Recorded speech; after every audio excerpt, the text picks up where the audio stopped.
Okay, let's see how it goes. Ms. Paul. Thank you, Chair. I'm indebted. Mr. Rapesu, Commissioners, there should be one file in front of you which contains the witness statement. And you will see at the front of the file, there's the statement, and at the back are the annexures from 1 to 11. Do you have that file in front of you? Correct, Chair. And if you go to the statement, if you proceed to page 20 of the statement, can you confirm that that is your signature at the end of that statement? I confirm, Chair. And do you confirm that this statement was prepared by you for purposes of giving testimony before the Commission? I confirm, Chair. And do you confirm the contents and the correctness of the statement? Confirmed, Chair. Thank you. Mr. Rapesu, if we can go then to your statement and just look at it thematically, can you explain to the Commission the role that you currently hold within the institution? I'm a senior investigator at the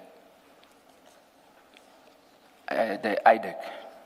Thank you. And which of the matters were you involved in?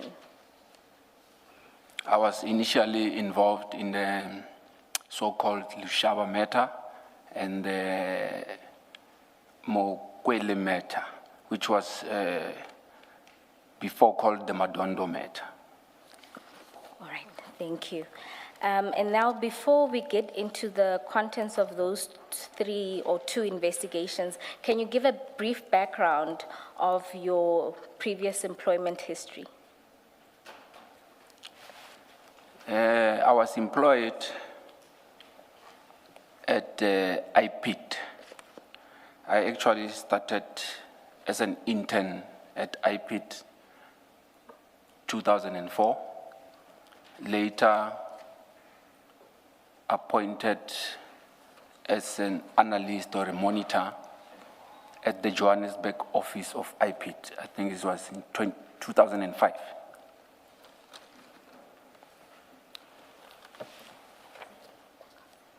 I was appointed as a senior investigator in 2007.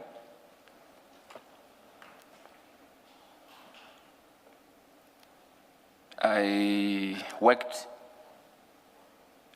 at the Johannesburg office as a senior investigator until at around October 2016 when I moved to the national office. There was a unit at the national office where I was seconded there. I was seconded at the national office up until 2019 when I was seconded again to the IDEC. And after your secondment to IDEC, did you then remain in IDEC, and when were you made permanent? Yes, I remained at IDEC until I was appointed as a senior investigator again at IDEC in 2025 Feb. Thank you. And then you mentioned that you worked as a senior investigator for IPID in the National Specialized Investigative Team. What kind of investigations did you deal with? We were dealing with the cases that will be of the same mandate as the IDEC, serious, complex cases, corruption cases. We were sort of an anti-corruption unit of the IPID. Thank you. Then once you were involved in, you were permanently at IDEC, you also give examples of the type of cases you've been involved in.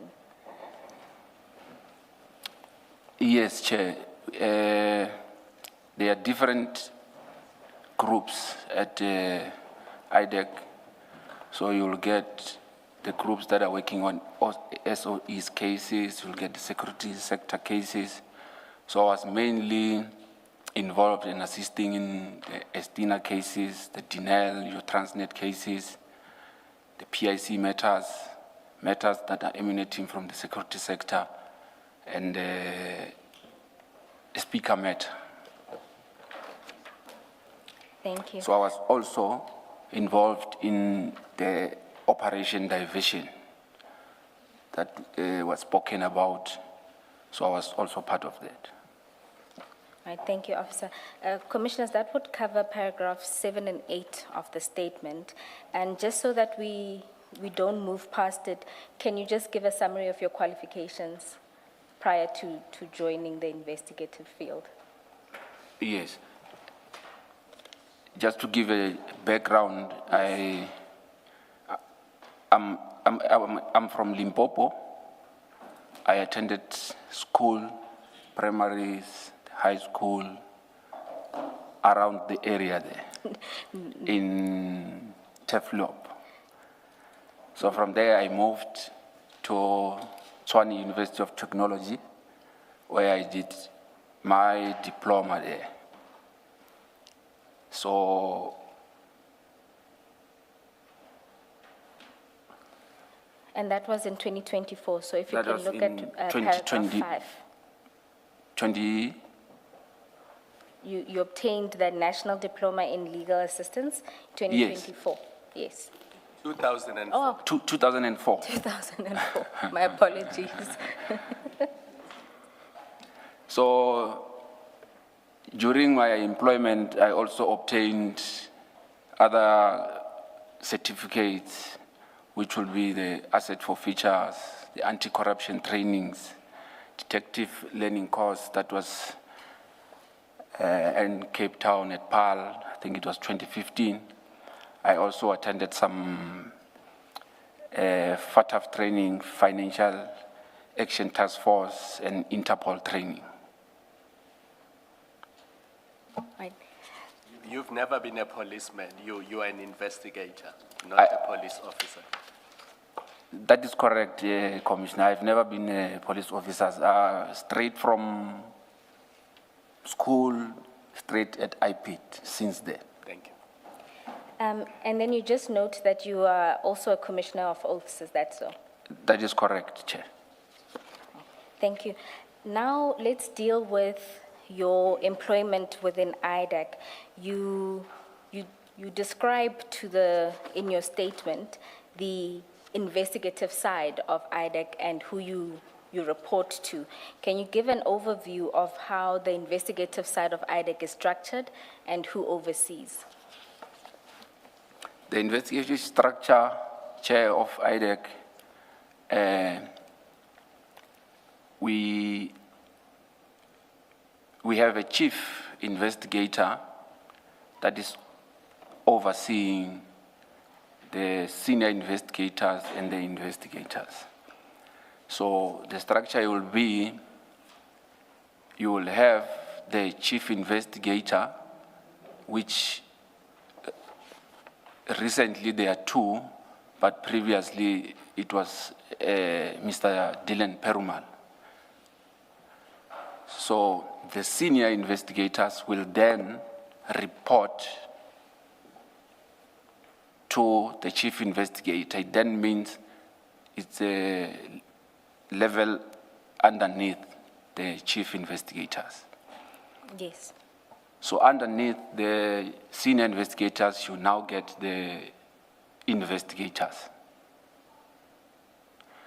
So there's also a head of operations, which is Mr. Sissoko. So it then means the chiefs reports to Mr. Sissoko.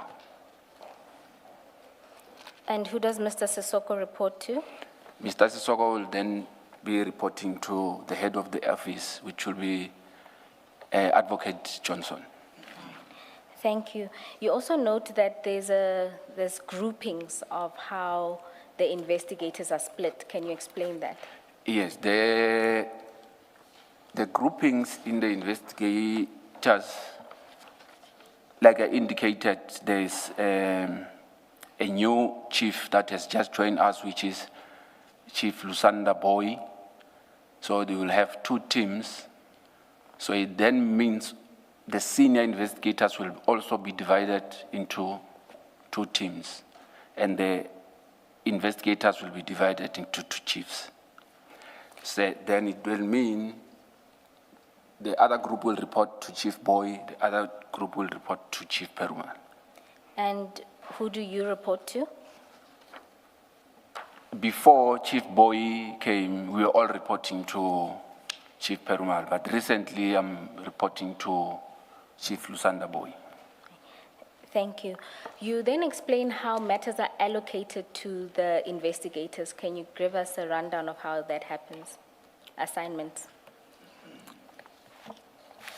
So basically, the investigators don't have a say, or they don't choose which project they belong to. So what will actually happen is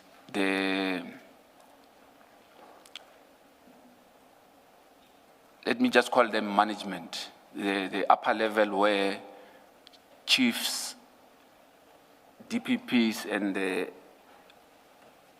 head of office and Mr. Sissoko sits. They are the ones that decides who belongs where, who's gonna work where. So what will happen is when the process is done, what will happen is you'll be called to a meeting where you will be told there's this project, the names of people that will be working on that project will be put on a designation where everybody will know who's going to be working on that group. All right, and then do you then also get a sense of the various disciplines that will be designated in that group? Yes, you will get who's going to be the DPP on that project. You will also get the name of the prosecutors allocated. Sometimes it will be financial investigators allocated to assist. There will be also data capturers that will be part of that team. And in your experience, in the composition of the team, is there always a DDPP?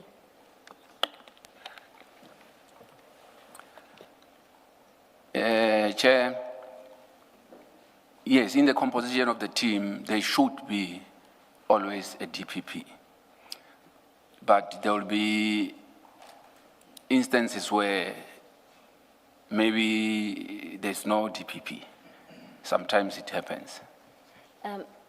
So when you say sometimes it happens that there is no DDPP, is that often? No, it's not often. How many times? Oh. Sorry, maybe let's check. You speak of it, Ms. Boyce is asking you about a Deputy Director Public Prosecutions. You're talking about a DPP. Oh, no, So I think it's my bad, you're my talking mistake. past each other. Yes, it's supposed to be DDP. Deputy Director. I'll just stick to Deputy Director, Chair. Yes. So in most instances, there is a deputy director. That is correct, Chair. Is that in terms of a policy or just a practice that generally exists? That is the way we knew how it's supposed to be. All right. Commissioners, that should deal with paragraphs 9 and 10 of the statement. You then explain that matters usually emanate from 2 sources. Can you explain those 2 sources? The commission side and then the section 27 side. Before you do that, in paragraph 10, that very last statement, the very last statement where you say the chief investigator, are you at paragraph 10? The last statement, you say the chief investigator and the prosecutor take the lead in briefing the team. Can you just explain how that works in practice? Chair, the lead investigator and the lead prosecutors, or chief. So Investigator. the two are part of what I was referring to as management. So at our level, we will not know the contents of what the operation is going to be about. So they basically cascading what has been discussed in the management level, putting it down to us so that we can be able to understand, because they are bringing information from this side, bringing it to ours this side. Thank you. Mr. Rapesu, at paragraph Yes. 11, you deal with where the matters emanate from. And you explain that it comes from either two sources. That is correct, Chair. So the sources of information will come from the commissions of inquiries. Mostly cases that we're working from, they are coming from the Zondo Commission. So when you're getting cases that are coming from there, it is easier when I'm going to explain it from the previous paragraph 10 to indicate how, when we are briefed vis-a-vis the section 27 and the matters that are coming from the commission, how we deal with them. Yes. So the matters that are coming from the commission, you will get briefed even if maybe the information is not so much making sense, or maybe there's some things missing.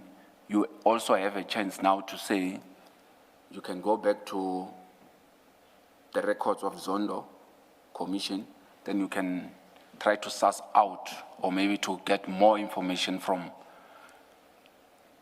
what is there to complement what you have been briefed about.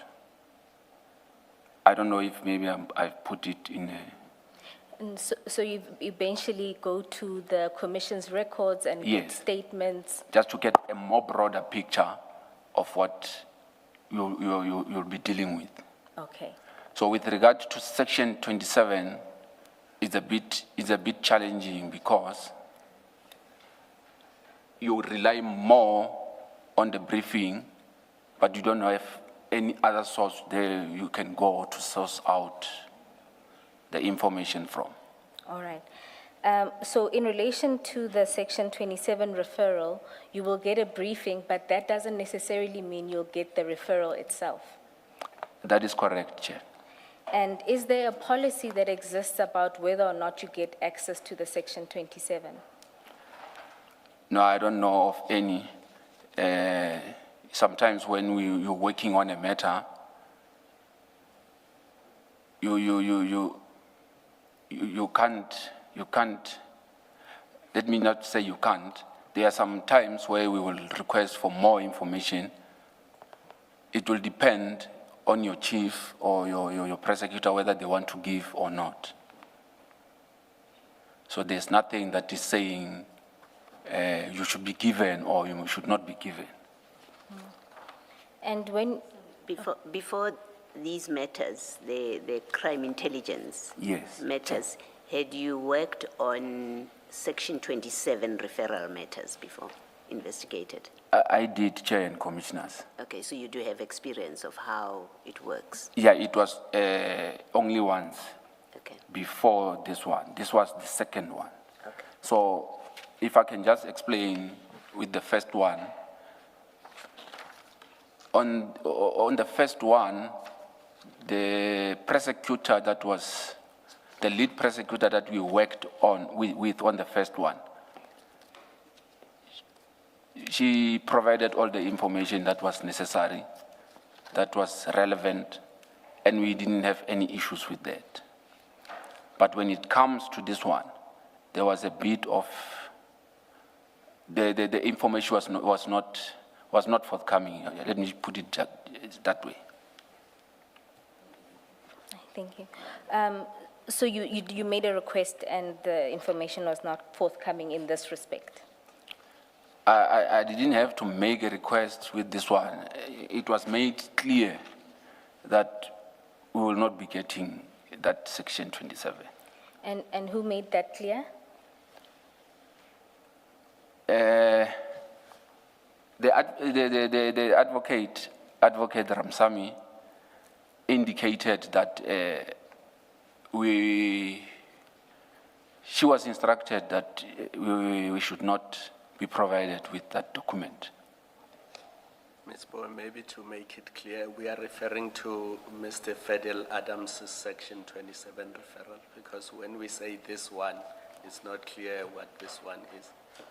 All right, my apologies, Commissioner Kumalo. The second matter with the second section matter- 27, that is the one that is referred to as the Adams referral. That is correct, Chair. Thank you. Now, you explained that usually once you get information, you do sort of a preliminary investigation. Can you explain how that works at paragraph 13? Usually when we receive matters where the information is not, It's sparse or, yeah. So we tend to take it upon ourselves to do a sort of a preliminary investigation.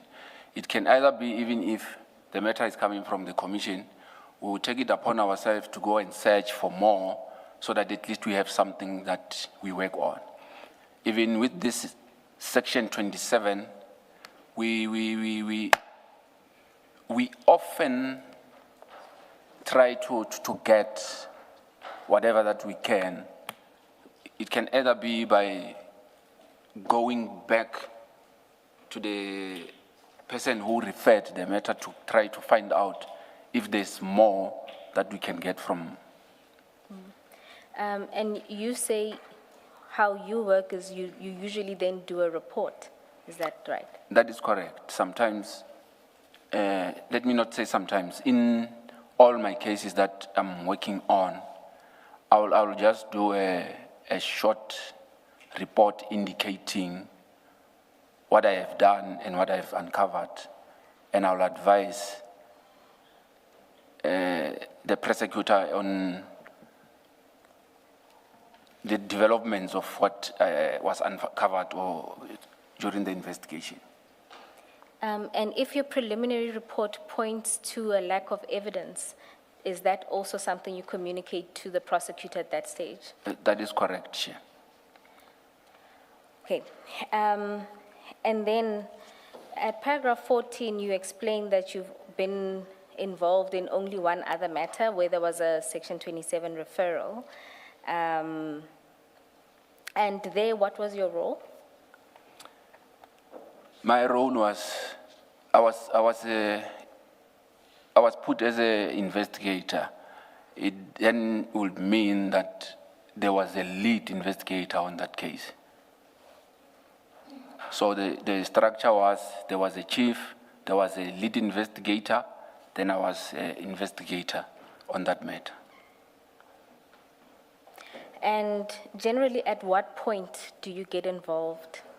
You explain that your involvement only comes at a particular stage. Once, in this instance, once a 27 has been given to IDAC, you say you only get involved.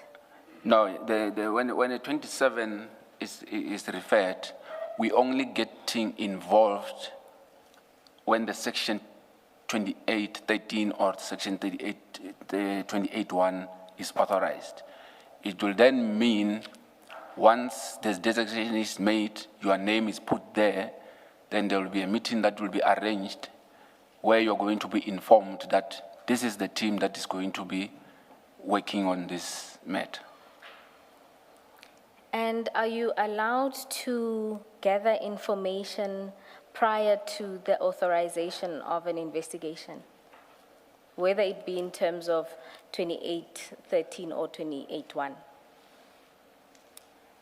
No, from our level, we are not allowed, senior investigators downwards. So when it comes to the chiefs going upwards, I can't say for sure how they operate, but I will think that they may be allowed to find out more, or maybe to consult more before the referral is made. All right. I may be taking you ahead of where you are, but you've touched on the allocation. And I assume that the allocation here, at least its announcement to the participants, took place at the meeting of the 6th. That is correct, Chair. Yeah, and you say that it's unusual in your experience for the investigating director, who was Advocate Johnson at the time, to attend and allocate a matter at inception. So ordinarily, who would attend and allocate at inception? Chair, ordinarily, the DPPs are the ones that takes over those duties. And if maybe there's no deputy director, then it will be the chief and the lead prosecutor. So let me just leave it there. I'll elaborate when, yeah. All right, thank you. Mr. Rapesu, then let's get down to what happened on the 6th. You start on your recollection of what happens on the morning of the 6th at paragraph 15 of your statement. That is correct, Chair. On the morning of the 6th, we were having meetings lined up. So the first meeting was going to be at 9 o'clock. It will be the staff meeting. So I was approached by Advocate Ramsamy, who provided me with I would just say, an affidavit that later became known as a Section 27. So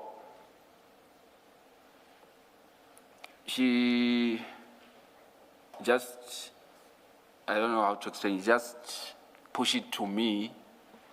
And the way she pushed it to me, the way she was after looking, I understood to say, I must check this thing quick. So I went through, it was about maybe 5 to 10, close to 10 pages. So I just browsed through the papers. Mm-hmm.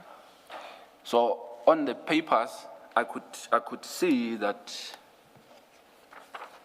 there was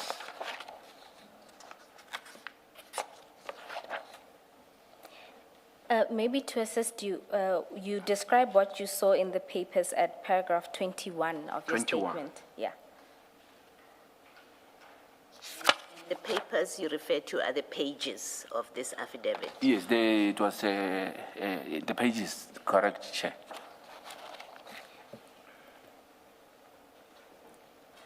Yes.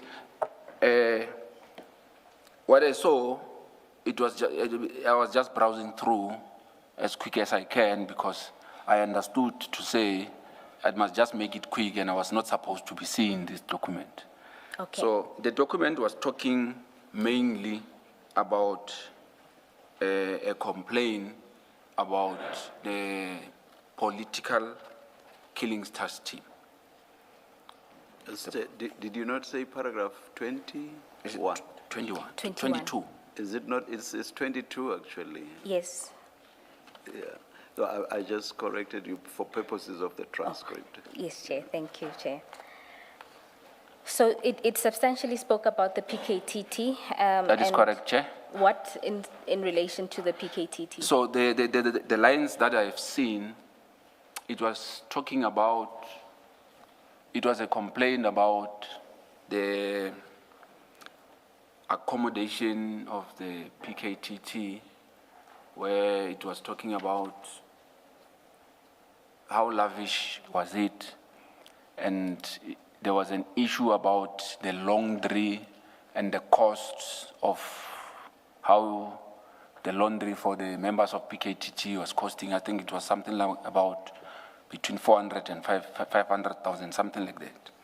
There was also an issue about luxury vehicles that were bought through the slush fund, and it was indicated. My apologies, when you say slush fund, you're talking about the Secret Service account money? That is correct, Chair. Okay. Yes, you can continue. So those vehicles were bought for the PKTT, but the allegation were that the vehicles were utilized by the former Minister of Police, Minister Cele. So the other allegation was that there were properties or hotels that were bought around KZN and Johannesburg area, the Gauteng area. So with regard to the Gauteng area, the area that was mentioned was the Midrand or Kyalami. There was also mention of Pretoria North. So those properties were said to be some lodges and hotels.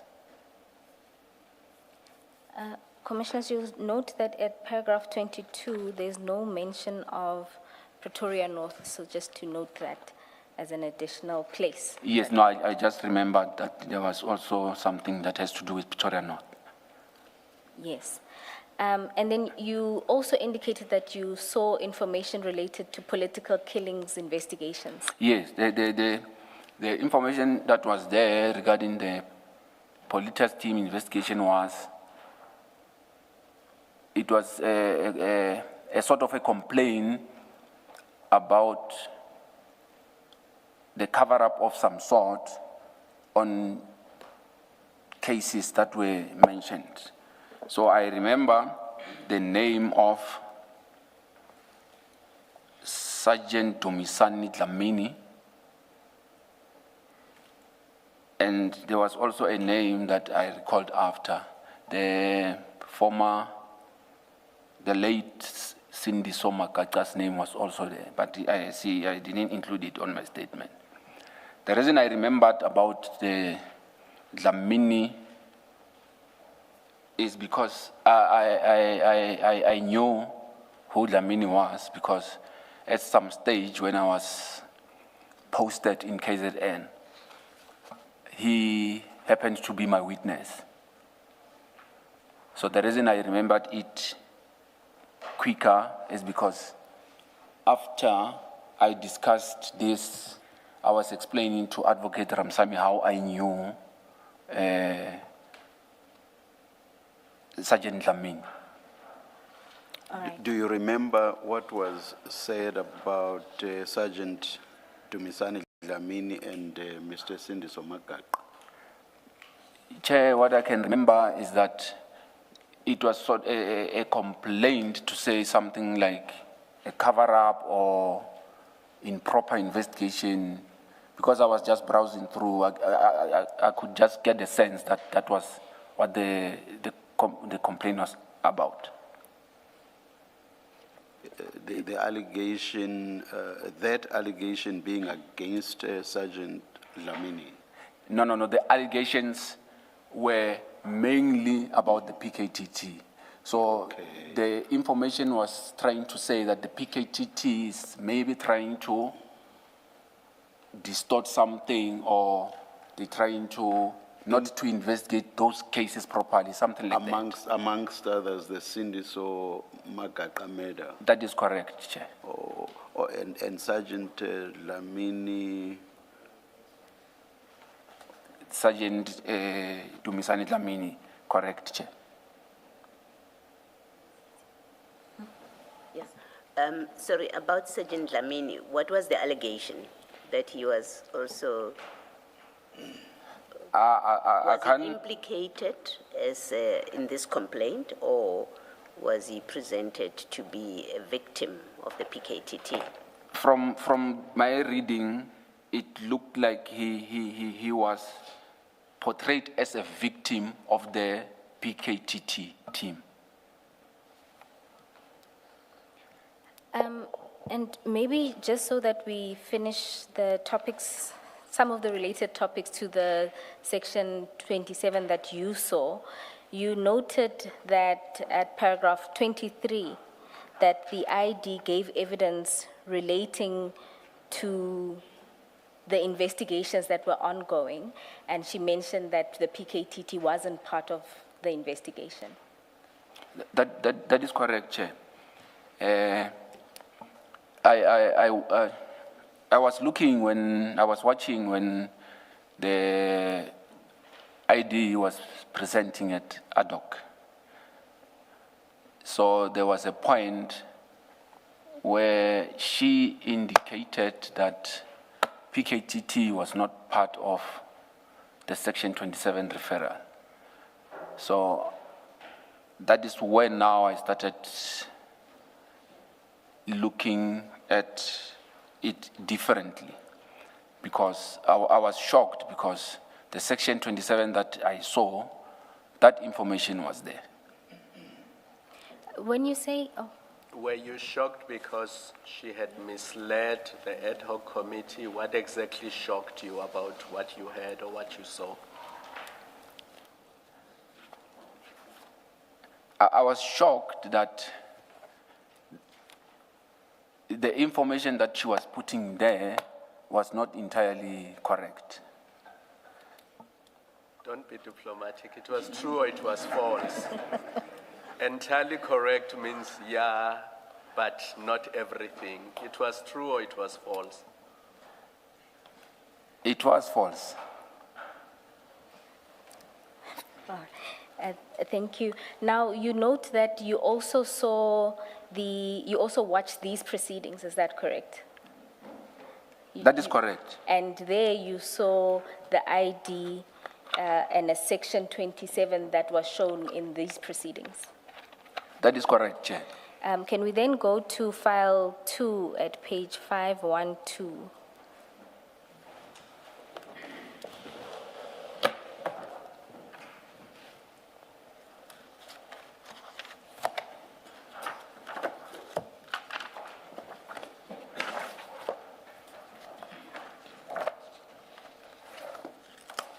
You'll tell me when you find it?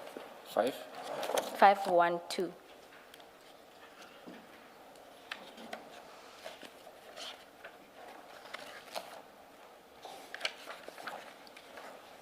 I'm there, Chair.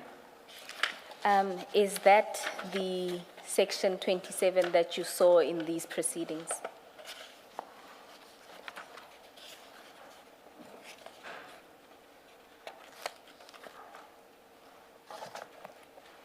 No, that is not the Section 27 that I've seen.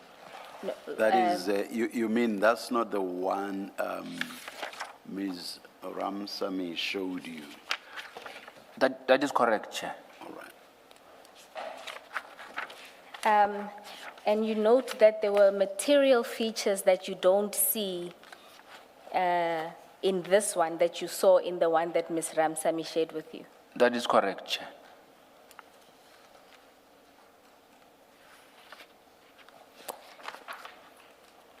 And you also made observations in your affidavit about the length of this one that's in the file that was before this proceedings and the one that you saw when Ms. Ramsamy gave you.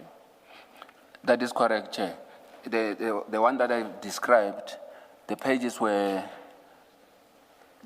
there were more than 5, but close to going to maybe towards 10 pages. And so, sitting here now and having a look at that, you can positively confirm that this is not the Section 27 that Ms. Ramsamy showed you on the 6th of December. No, this is not the Section 27 that I saw. Furthermore, you recount in your statement at paragraph 25 that you had a discussion with Ms. Ramsamy afterwards where you confirmed to her that this is not the affidavit she showed you. Is that correct? That is correct, Chair. All right. And then lastly, at paragraph 26 of your statement, you then confirm a few aspects that you could recall from the section 27 that Ms. Ramsamy showed you. Can you see that? Yes, no, that is correct, Chair.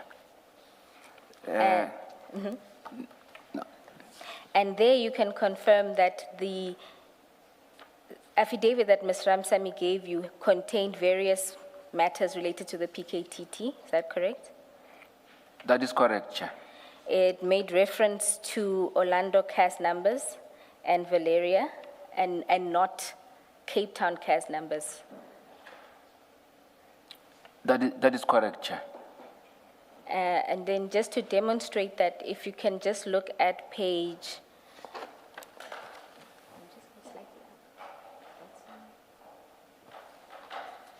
if you can go back to the section 27 in file 2, at the top.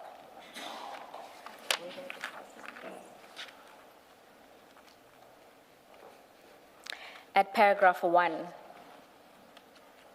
Can you see that there, the section 27 that served before this commission makes reference to Cape Town case numbers, whereas the one that you saw made reference to Orlando case numbers? That is correct, Chair.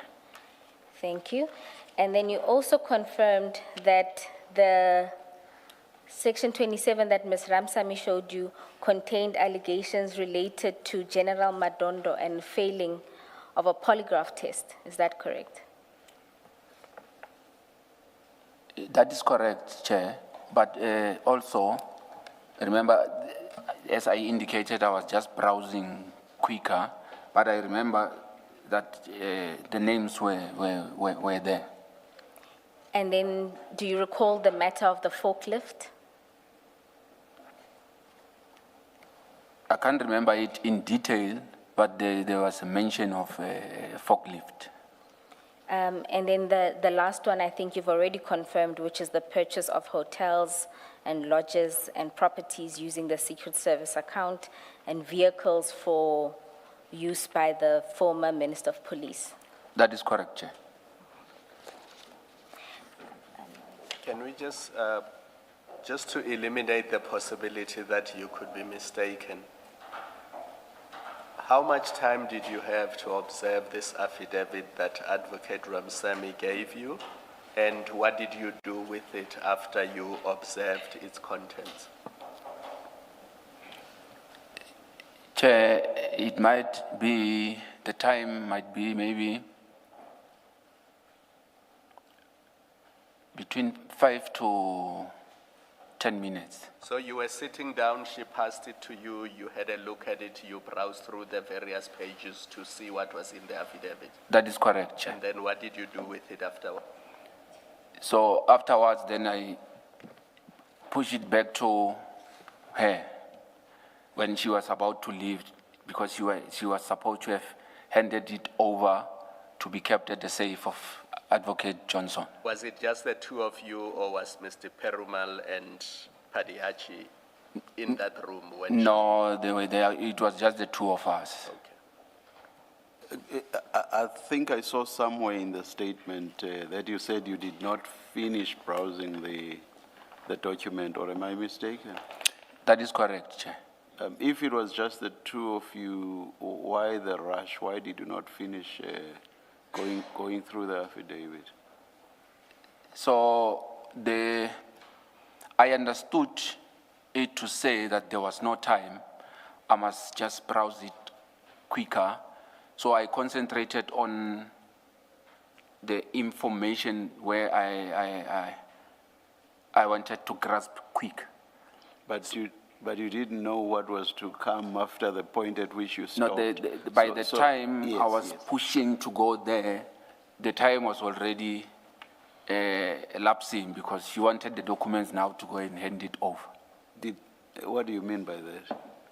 So what I mean, Chair, is the instruction was she was supposed to bring the the document to be filed, to be locked in the safe at the ID's office. So before I could finish reading the whole thing, she had to take it back. Do you mean she demanded it back?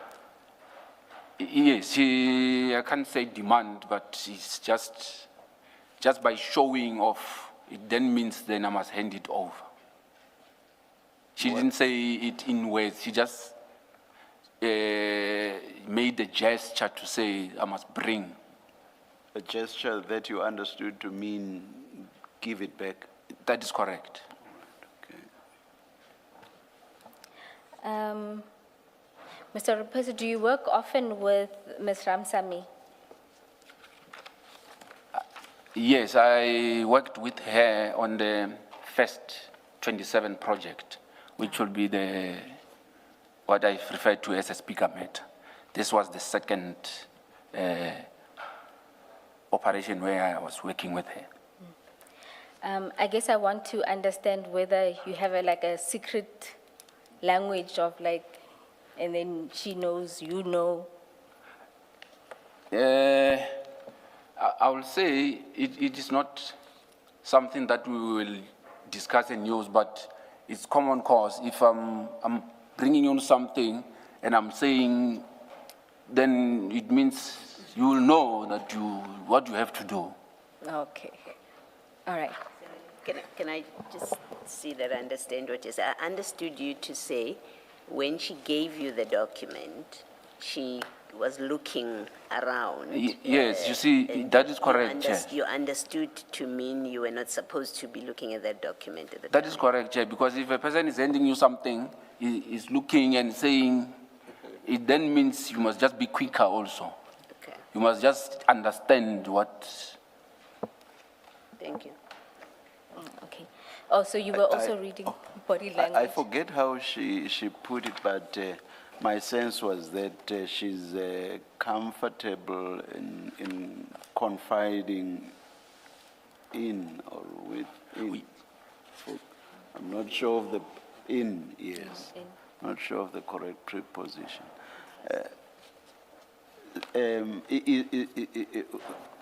Are you also of the, how should I put it? You too are comfortable in confiding?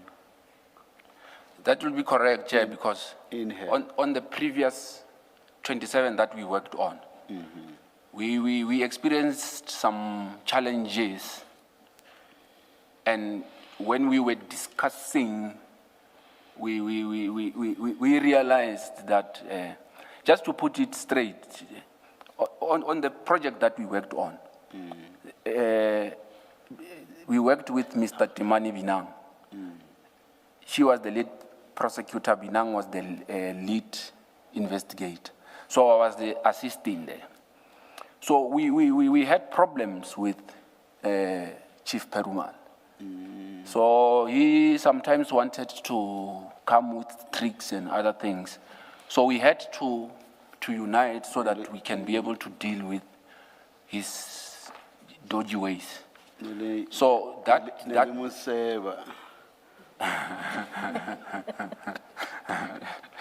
so we formed just for the you what Skinner about him. I hope people know that. No, not scanning per se, Chair. We wanted to be careful about how we're dealing with him.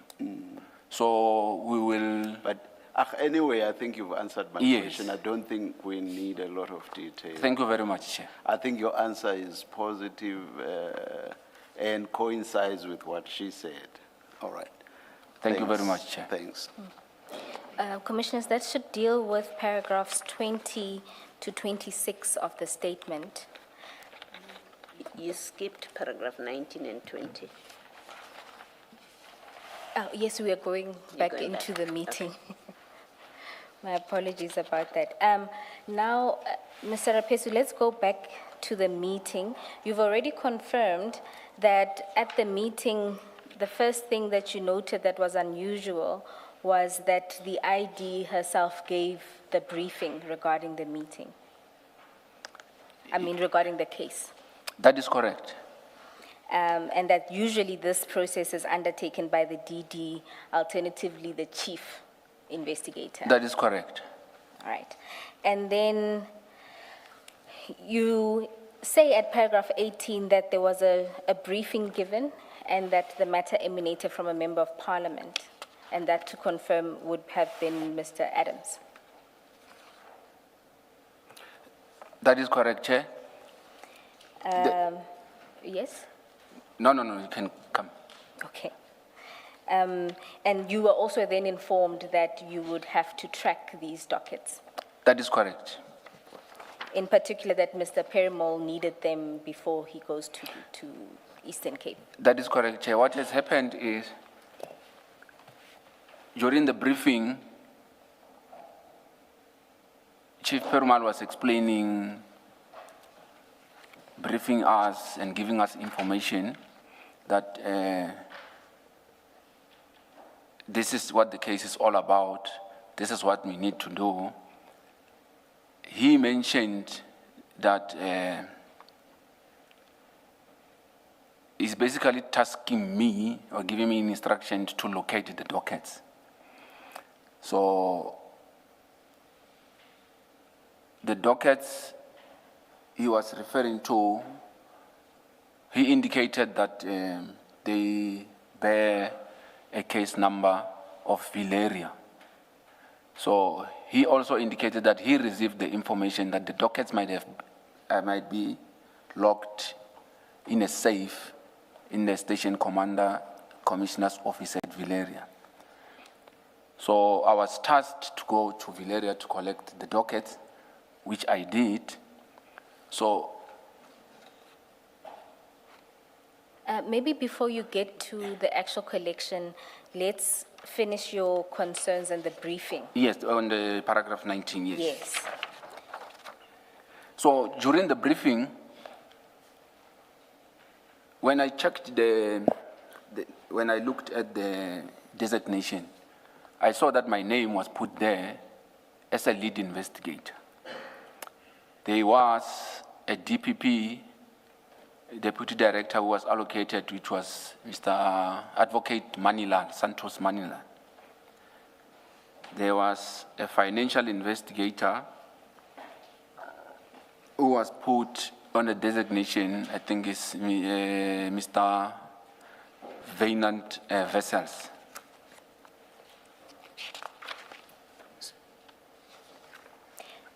And then the two, Advocate Manilal and Mr. Vessels, they were not at the briefing. They were not at the briefing. So what has happened now is,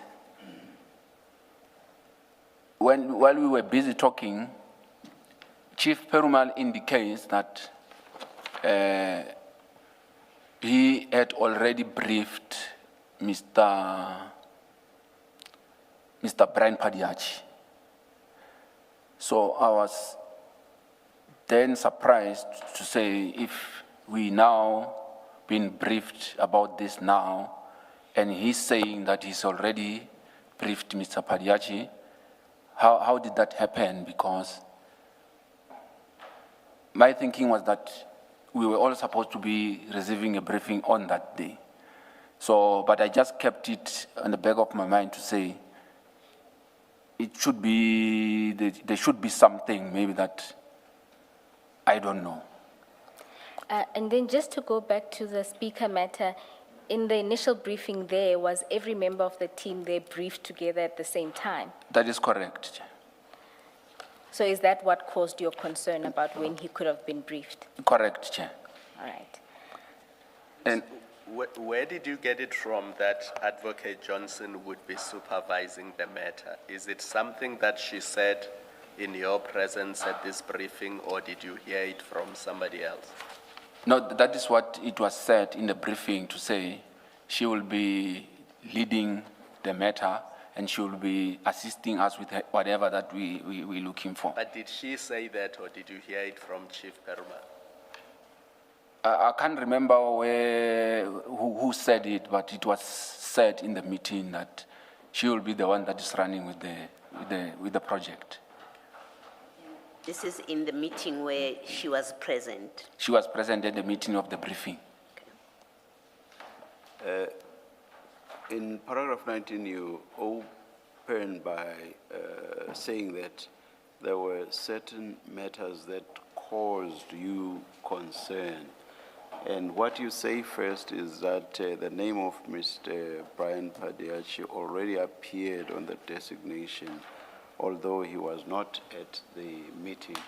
I'm not sure that I understand why that would have been odd. I would imagine that when the allocation takes place, and indeed when the meeting at which the allocation is to be announced, a decision would already have been taken as to who the team members would be. So what exactly was odd about Mr. Padiachi's name being there or being part of the allocation? Chair, I think we worded it wrong here. The way you are explaining it, Chair, you are correct. What was supposed to be odd is the fact that he was already briefed, not the other way around. Okay, all right. Now I understand. Thank you very much, Chair. Thank you.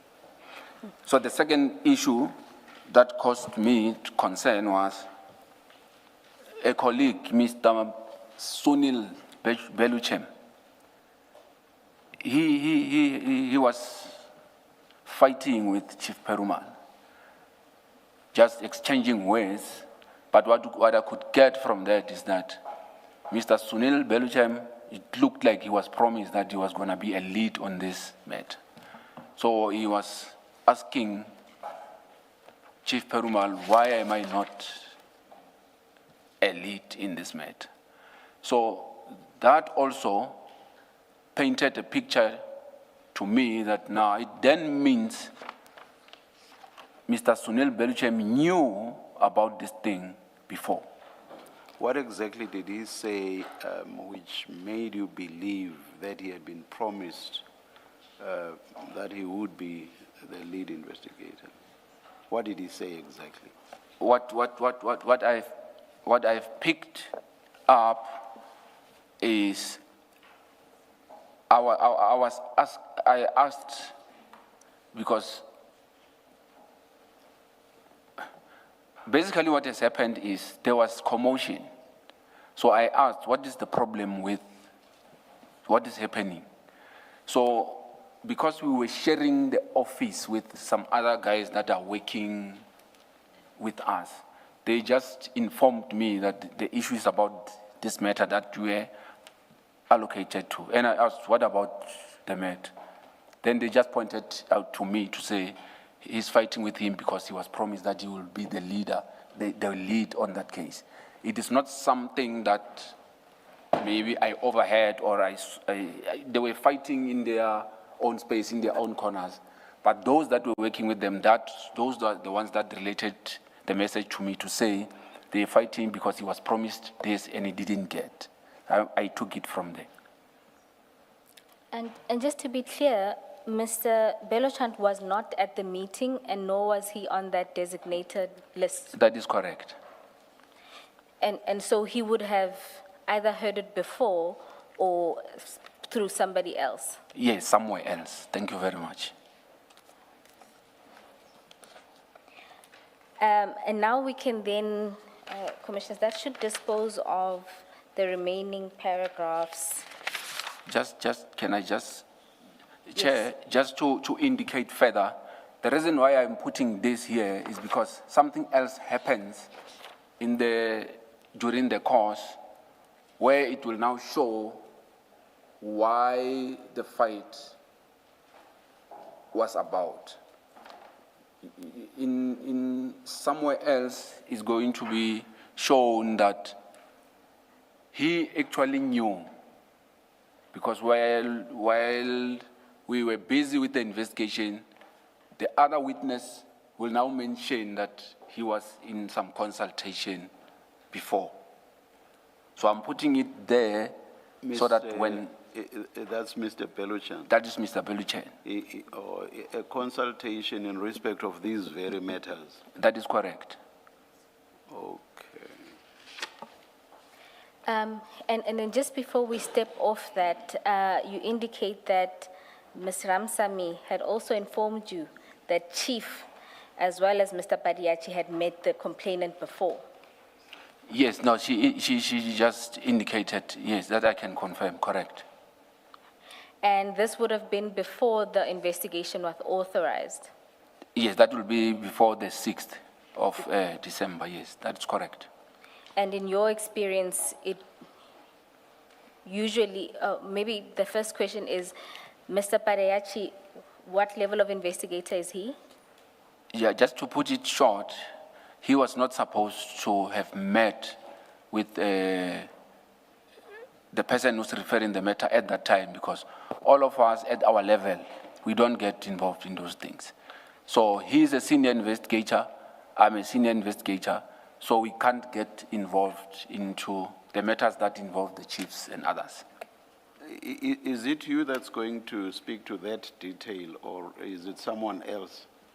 That is that Mr. Beluchan had already consulted with, do you mean with Mr. Fadil Adams or with whom?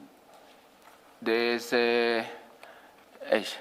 Chair, this information it is not in my affidavit. I just remember it when I was consulting with the council today, and I forwarded to her some documents that have that information. All right, but is Mr. Beluchan supposed to have consulted with Mr. Fadil Adams? If not, with whom? There's another witness that is consulted with from crime intelligence. Or someone else? Someone else. That is correct, Chair. Okay. And then my question was, is it you that's going to be able to give some detail, if at all, I think on this aspect? On this aspect, I think it will be proper to be dealt with by Advocate Ramsamy, because the contents of that meeting, they are contained in the presentation that she made. Oh, okay. All right, then, because it's fine. Maybe you should leave it there then, because... I also think so, Chair, because I'm going to be talking to it as a third party, and it's not gonna... Yes. Yes. Because Ms. Ramsamy is coming back, and yeah, she will... as I understood from yesterday's testimony, a second statement of hers is being prepared. That is correct, Chair. So perhaps let's leave it there. Thank you very much, Chair. Chair, just to clarify that there are two meetings that the witness is referring to in this paragraph. One, which he's prefacing, is with a witness in one of the related cases with Mr. Beluchan, who was not assigned to be part of this team. And the other meeting he's referencing is one that he was informed by Advocate Ramsamy that happened with Chief Peramo and Mr. Padayachi, with Mr. Adams prior to the investigation being authorized, just so that we... That is correct. That is correct. And you are going to touch on the later meeting with, that Mr. Beluchan was in, but not the one with Mr. Adams. That is correct, Chair. Right, thank you.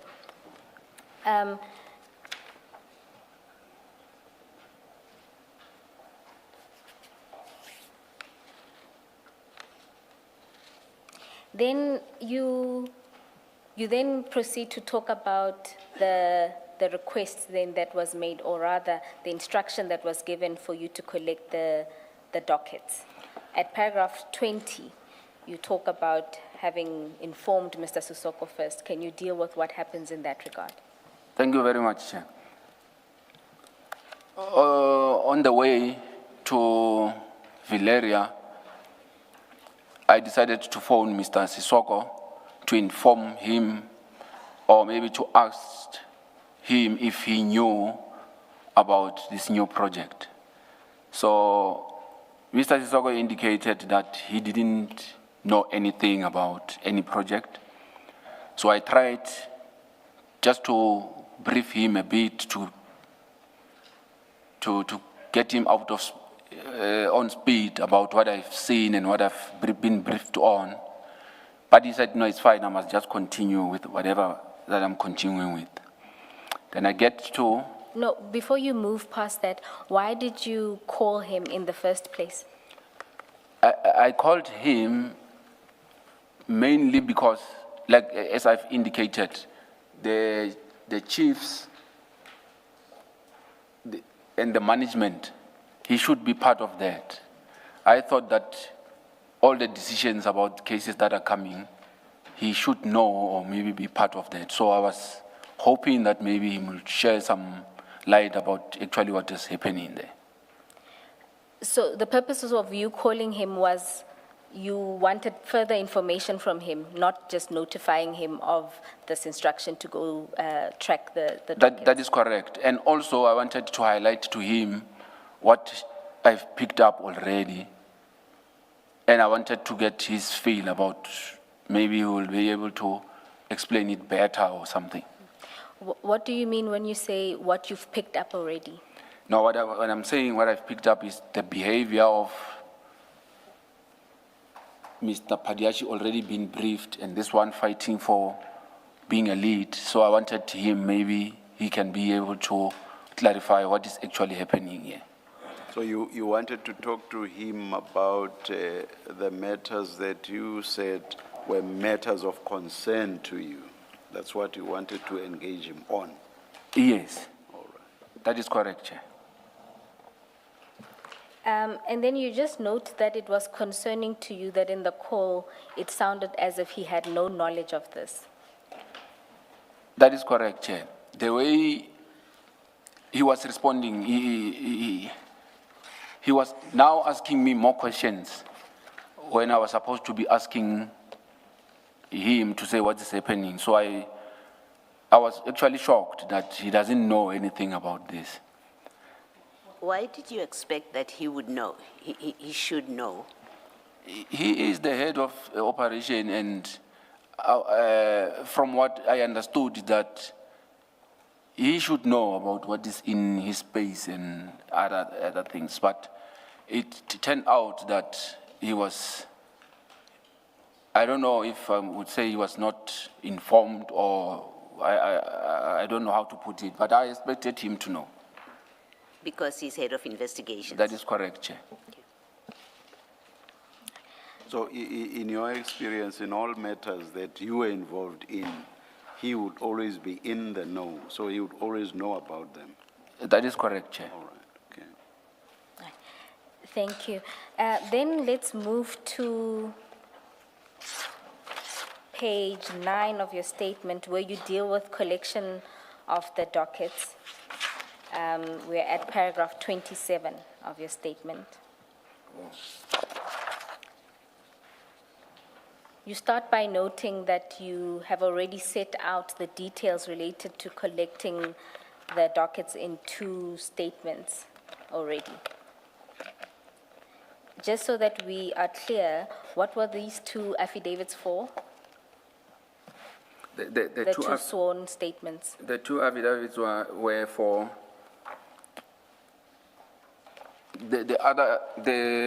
I don't know which one is the first or the second, but Let's go to page 26 of the annexures.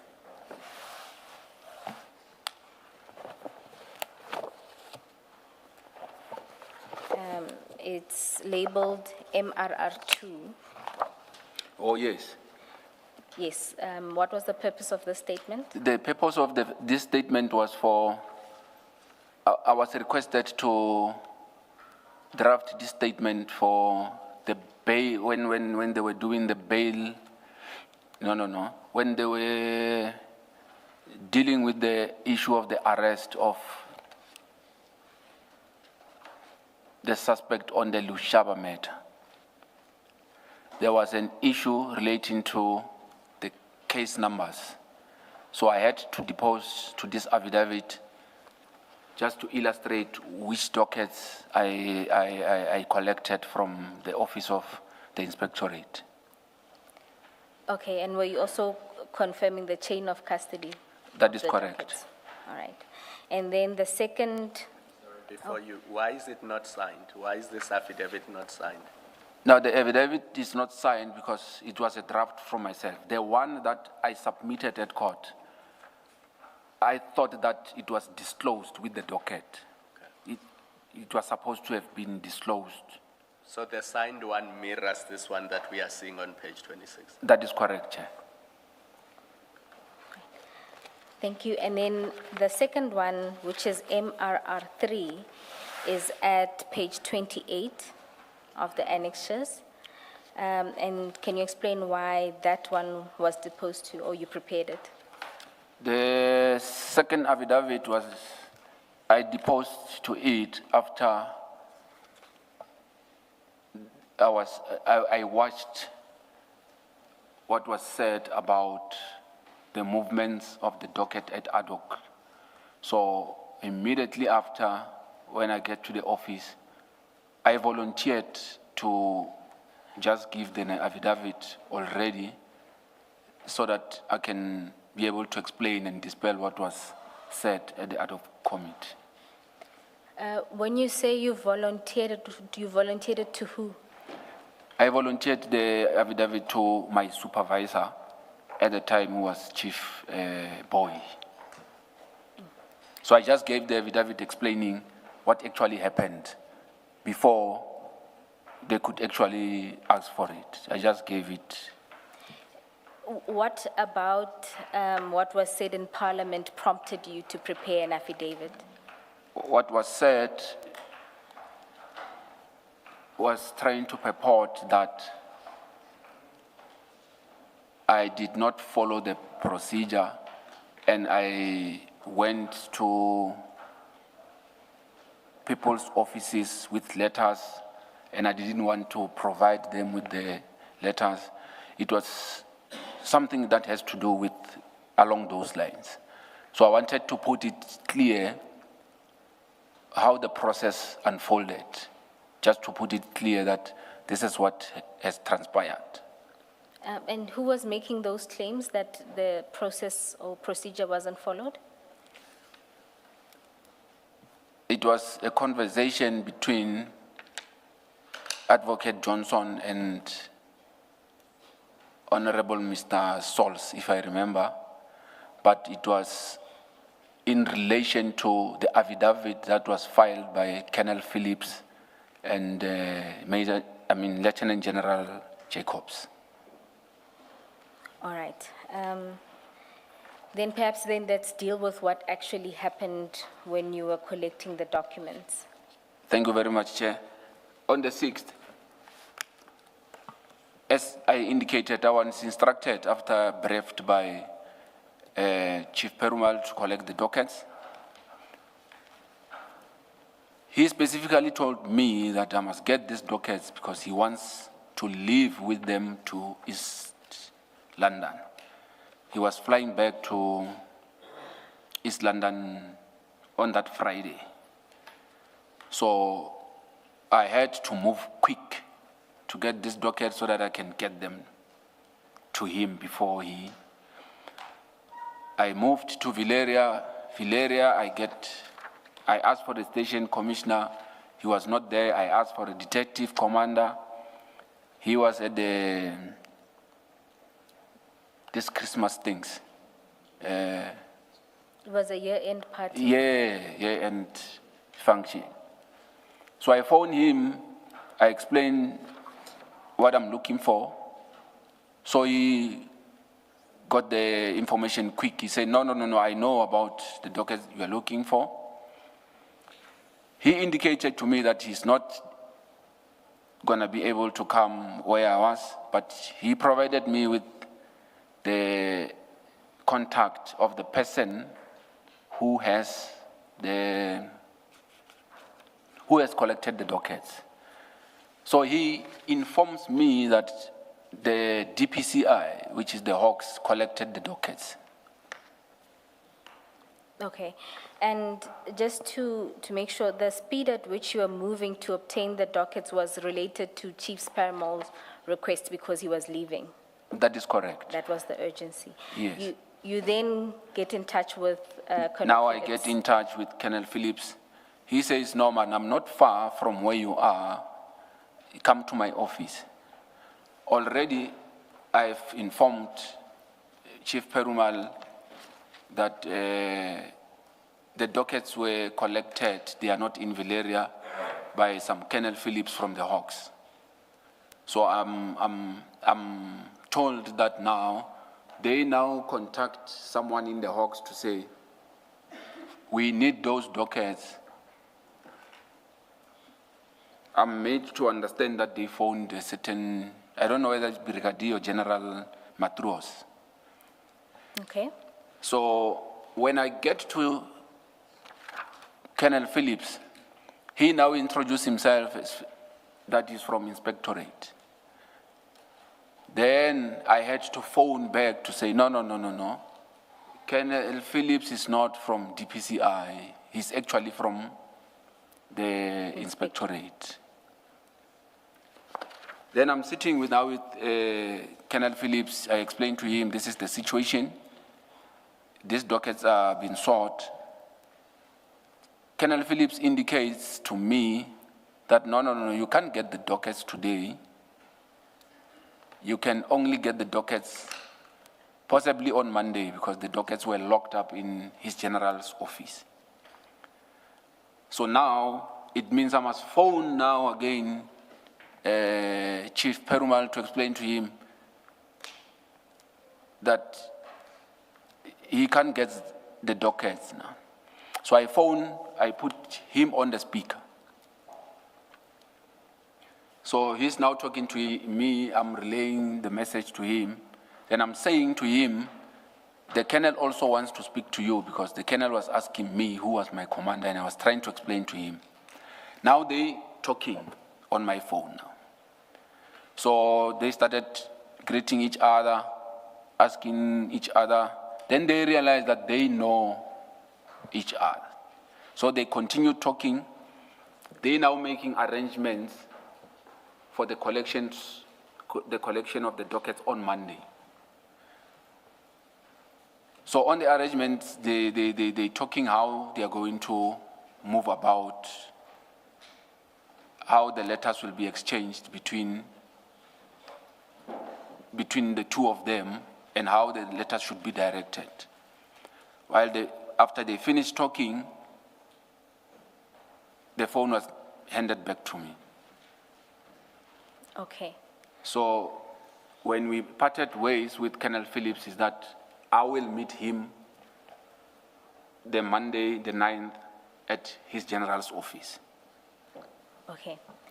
And did you then communicate with anyone at the office regarding the letters that now need to be exchanged? No, I didn't communicate with anyone. I thought that will be sorted because the chief already knows and agreed with Colonel Phillips on how to do it. So my duty was only to attend to General Jacobs' office to collect the dockets. All right, and you did so on the morning or on the 9th of December, and you collected the documents? Yes, on the 9th, I reported to the office of General Jacobs. When I get there, I was informed that the letter has not been signed already or provided already. So I had to wait outside for the office to process the signing of the letter. Some few minutes, about 10 to 15, I was informed that the ID has signed the letter and it has been sent to General Sintumule. So when I went back to General Jacobs' office to inform him that now the letter has been signed, it has been sent to General Sintumule, and I was asking General Jacobs to provide me with the email address of the secretary so that I can give them to also forward the same letter to his office. So what he did is he took out the phone, spoke to General Sintumule. Immediately after the call, he said, nah, everything is fine. he instructed the secretary to give the dockets to me. Then I signed for the docket and took them back to the office. So you took the original docket? That is the original docket. And do you ordinarily take the original dockets in instances where you take dockets from various stations? I didn't get that. Do you usually take original dockets when you are taking them from origination stations, or where the dockets were initially opened? Yeah, we usually take originals, and if there's a need to take them back, we take them back.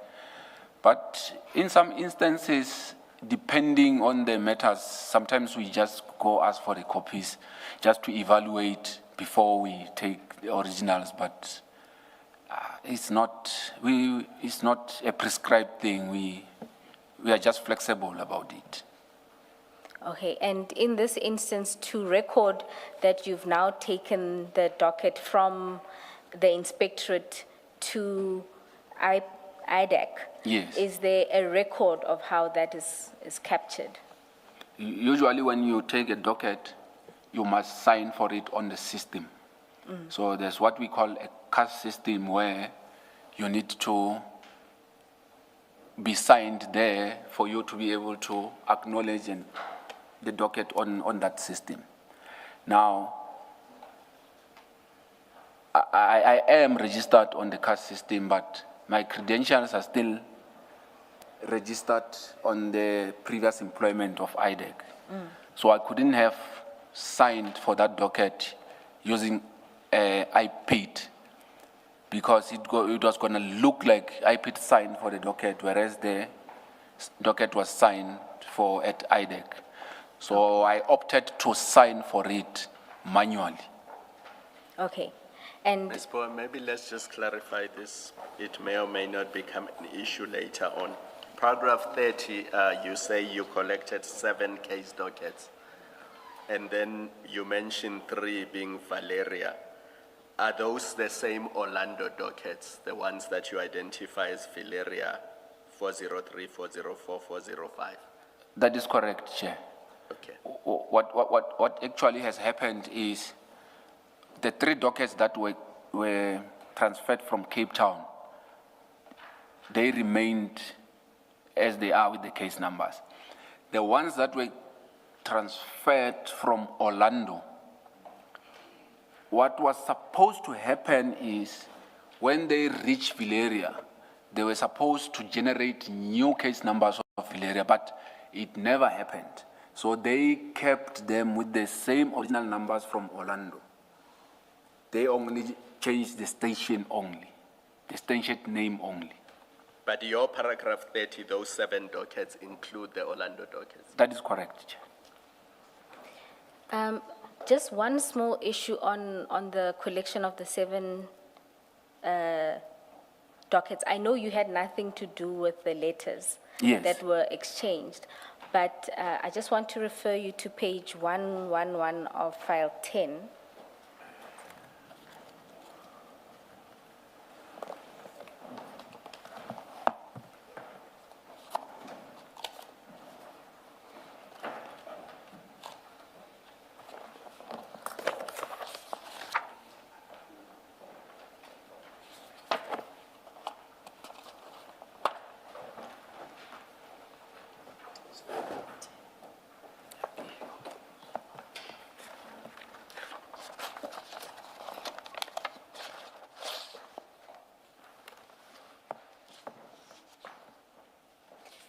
You will see there is a letter from Advocate Johnson to Major General Khumalo. We understand from testimony that later it was changed to General Sentumule. But you'll see at paragraph 2 of the letter that it only lists 4 dockets. You see that? That is correct, Chair. So when you got to General Jacob's office, you didn't specify a particular number, you just said generally. That is correct, Chair. I didn't specify the number, or I just said the docket that are related to that matter that I've spoken to Colonel Phillips about. I didn't specify the case numbers or the numbers. Oh, and then they gave you 7. That is correct, Chair. All right, thank you. You've already explained that there was some misstatements at ad hoc related to the letters. Is there anything else you want to say in relation to that?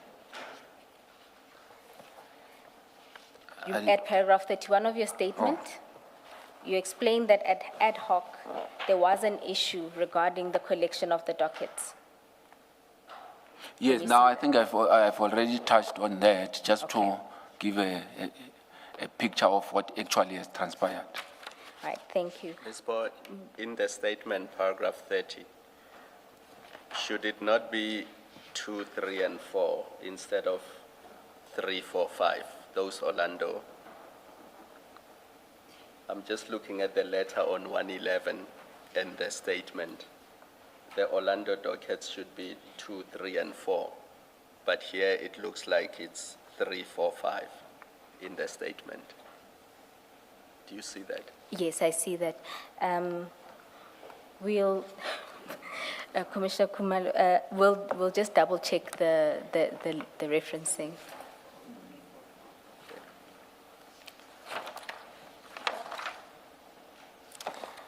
And then that should conclude that section. Before you do that, that affidavit at page 29, your affidavit,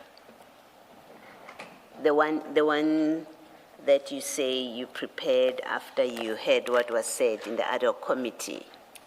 Yes, Chair. Commissioners. Can you just explain more what you say in paragraph 8 of that affidavit? It's still in the same file, your statement file? Or paragraph 8. What in fact was that discussion? Oh, yes. When I collected the dockets, I had a chat with General Jacobs, wherein we were just having a casual chat where he was saying to me that each and every 10 days, he needs to report to the Minister of Police to give him progress regarding these matters. So basically, the way I took it is that since we are now taking the dockets, it meant that it's now our responsibility to report or something like that. So that's why I just put it the way he said it to me. And this was about the dockets? This was about the matters dockets. in these dockets? That is correct, Chair. Okay. And did he say why there was that kind of position that they needed to report to the Minister of Police? No, he didn't indicate, Chair. Okay, thank you. I also actually wanted to raise that same issue, but I was to have based it. I think it must be somewhere in your or on your statement. Isn't there somewhere in your statement where you say in the dockets you found a correspondence? Oh, yes, Chair. And that it was in that correspondence where you established that there was this need to report to the minister. No, I think I remember what you're talking about, Chair. It was we misquoted it. It was supposed to read that he informed me about that, but the letters were just information notes. Yeah, because I was interested. So we captured it incorrect. I was interested to know what that correspondence was, who wrote, and how exactly that need arose, and whether the correspondence showed where all of this came from. No, apologies for that. Please look at paragraph 32. That's Chair's question to you. Yeah. Which file? Have your statement filed with you? Oh, yes. 32.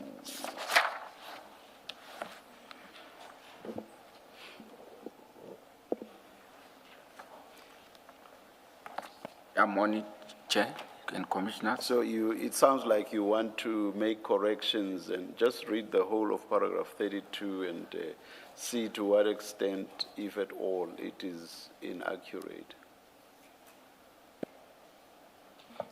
Sorry, Chair, just to say that the witness did say this to me in relation to this, because we hadn't gotten to this section, we hadn't made the correction yet.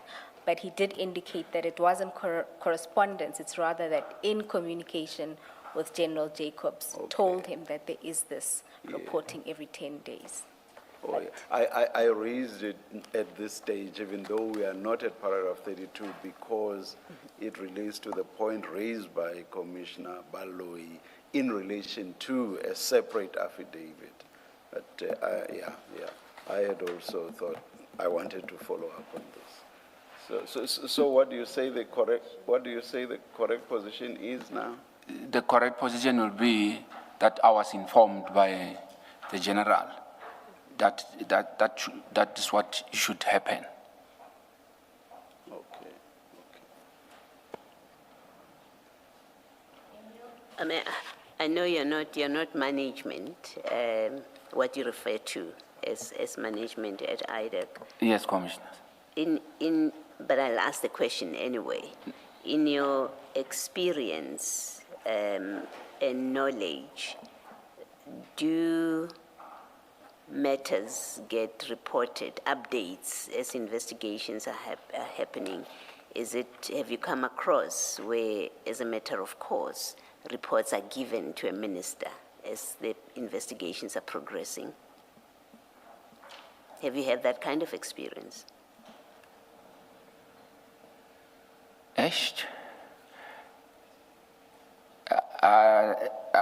Can I maybe just indicate that I'm not aware of? You have never had that experience where you're involved No. in a matter and you become aware that reports need to be given to the minister from time to time? You don't have that kind of experience? I'm aware, but it will be maybe an issue of, the way I understand it, it will be a monthly issue. Maybe it will be, maybe there's a meeting where everybody's there, they have to report. But with this one of frequent, like 10 days or something, that one I don't know of. And the ones that you say you're aware of, would it be reports to the Minister of Police or to the Minister of Justice? Because you report to the Minister of Justice, IDEC, as I understand it. That will be correct. So it would be Minister of Justice. That will be correct. Thank you.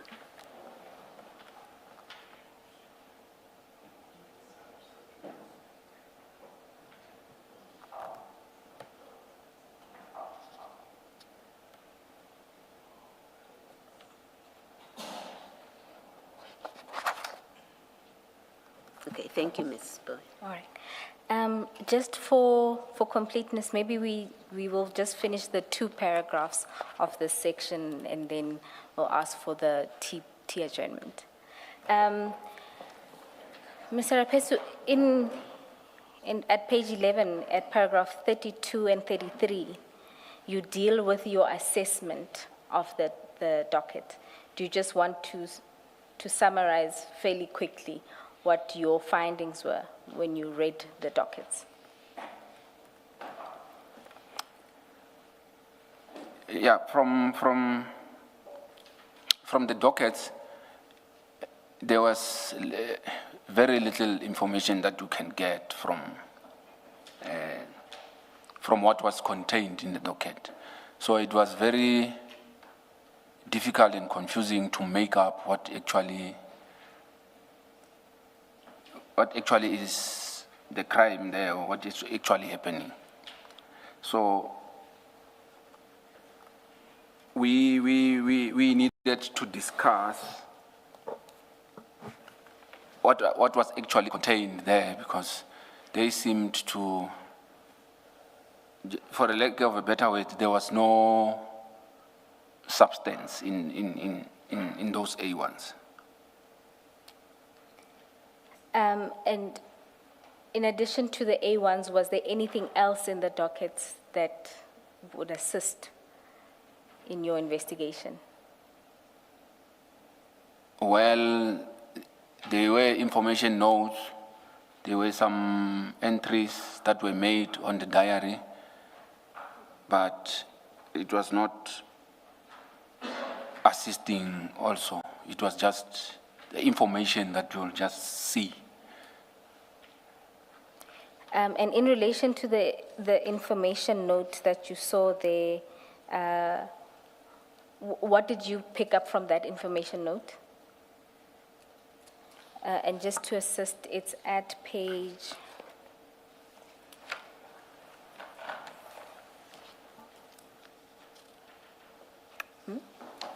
It's file 10.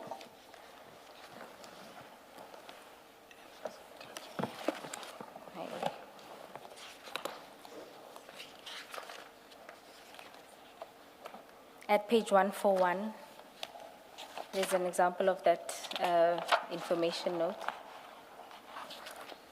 141.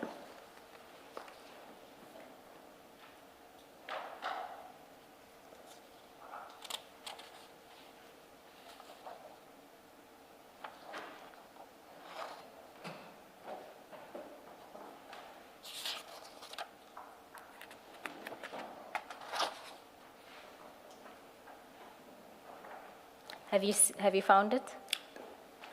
Correct, Chair? And what were your thoughts in relation to that?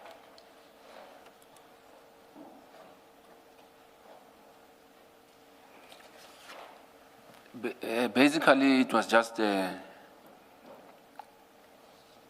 report to say that this is what the complainant is alleging and what the challenges that they are facing are.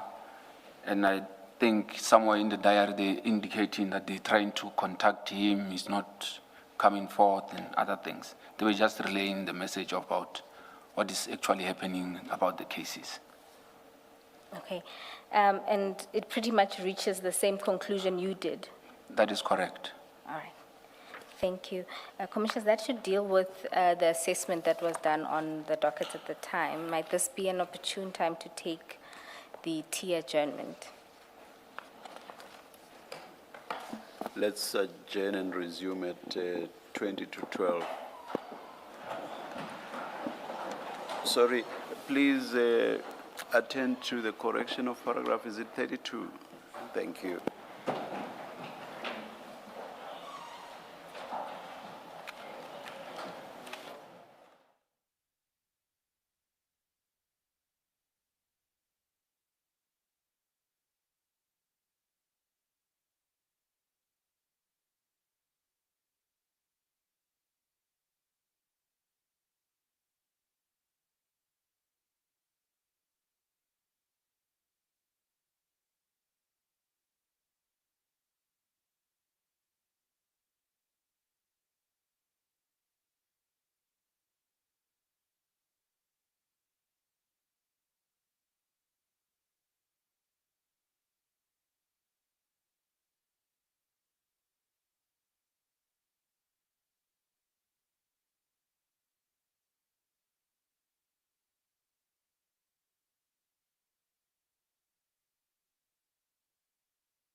1-2. All right, we are ready to resume. It's 11:39. Please make sure that your cell phones are quiet.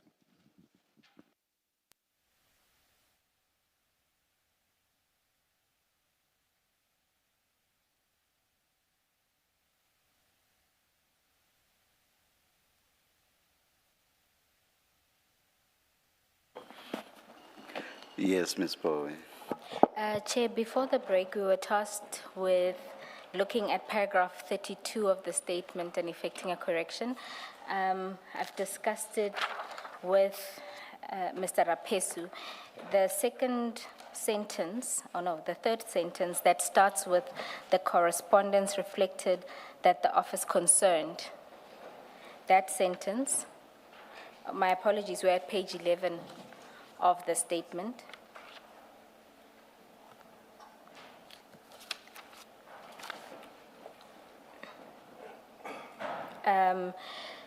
To delete the words, the correspondence reflected that the office concerned, up until that place, and replace it with, I was informed by the general that he was, and then the sentence will continue, was reporting to the Office of the Minister of Police on the progress of the matter every 10 working days.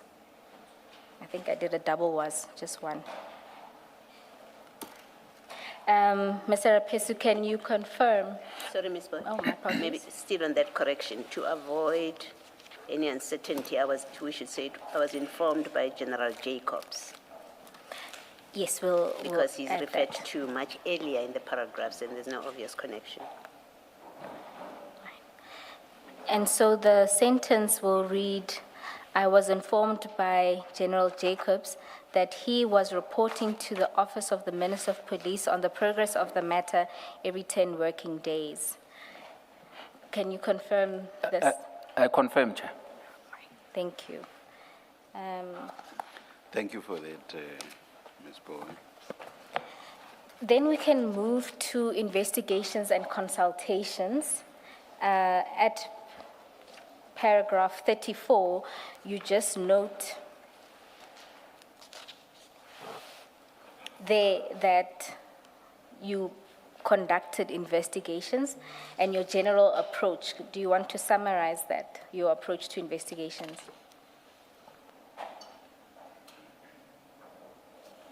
Yeah, just in summary, as I studied at 34. Oh my God. Just the information that was in the docket, it was not enough for us to have gone anywhere.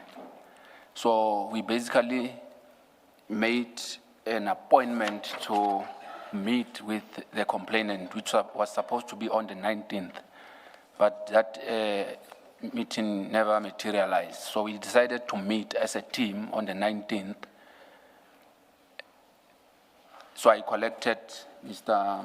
Perumal at the airport to go and meet with Advocate Ramsamy in Midrand.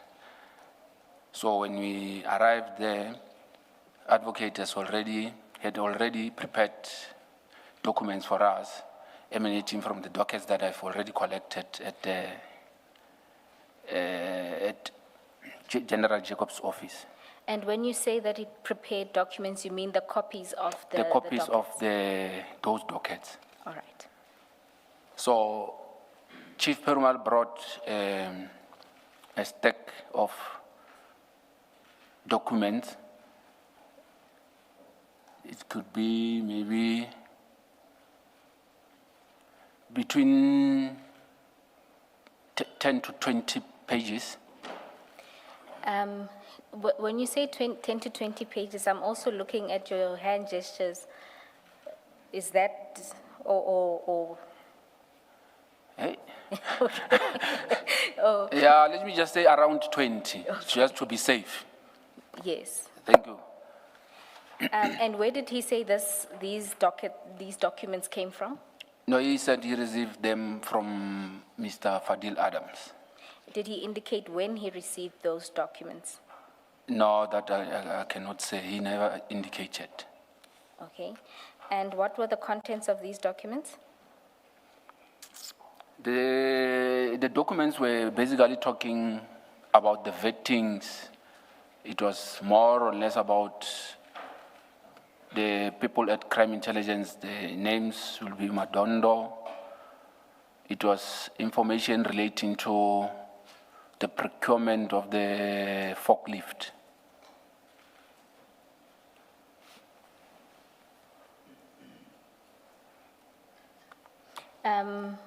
And was there any other documents apart from the ones related to vetting and the forklift issue? No, I can't say much about that, but because we were deliberating, we were also talking about the housebreaking on the Lushaba matter. We were discussing these things at random. So, but what I could pick up is those. All right. And you say that at this meeting you took some notes. Yes, I did take some notes. Commissioners, the notes are attached as MRR 4 at page 31 of the annexures. I tried to read some of them, but Mr. Rapesu advised that he, maybe perhaps to explain your approach when you take notes. Chair, when we take notes, we basically write, okay, my handwriting looks like I'm a doctor or something, because it's not. But what we usually do is we don't, from our side, we write in such a way that even if I get to lose this document, the person who will have it will not be able to make out what was this about, because we are dealing with sensitive information, people's names and other things. So you try to be as vague as you can, but at least you as the writer, you will be able to remember what was this about. So if you see snakes and other things there, you must just understand that that's the way we operate. Thank you, Chair. I must say, I wanted to say your handwriting is better than someone we all know here. Thank you very much. I just whispered to my colleagues that this, by far, this is very beautiful compared to mine. And so you note that in the meeting you also discussed how, but perhaps before we move past the documents, I have to ask, from the documents that you saw, the 20 pages, in your opinion, would it fit under a normal standard door?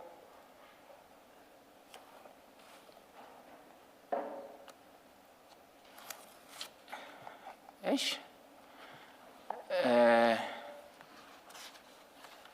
It's possible, it's possible. Poet, does it not depend on what the door looks like? Should we not just subpoena Parliament to send us photos of the office and what the door looks like? Because a witness who has not been there are some doors that leave space large enough for things to slide under, and others don't provide for that. So isn't Parliament better positioned to give us that information?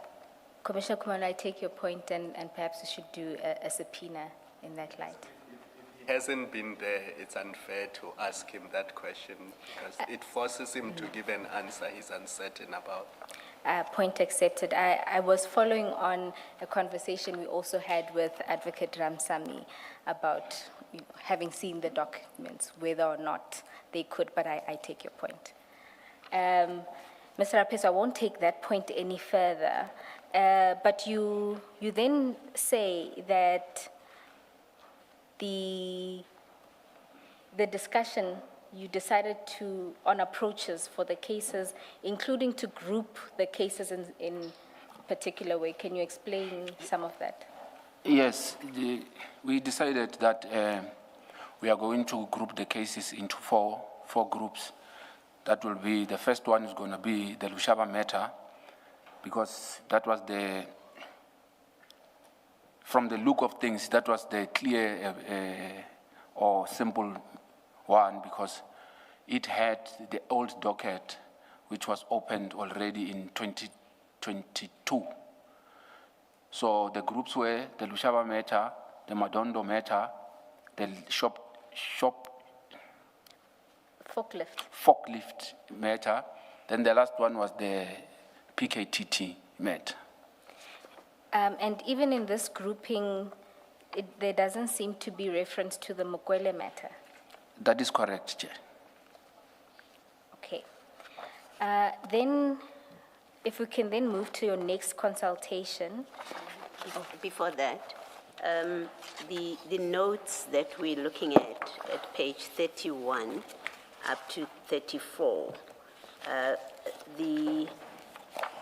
the first observation, and please correct me if I'm wrong, I have done my best to try and read your handwriting, but the first observation is it looks like the first 3 pages of that all relates to the Lushaba matter.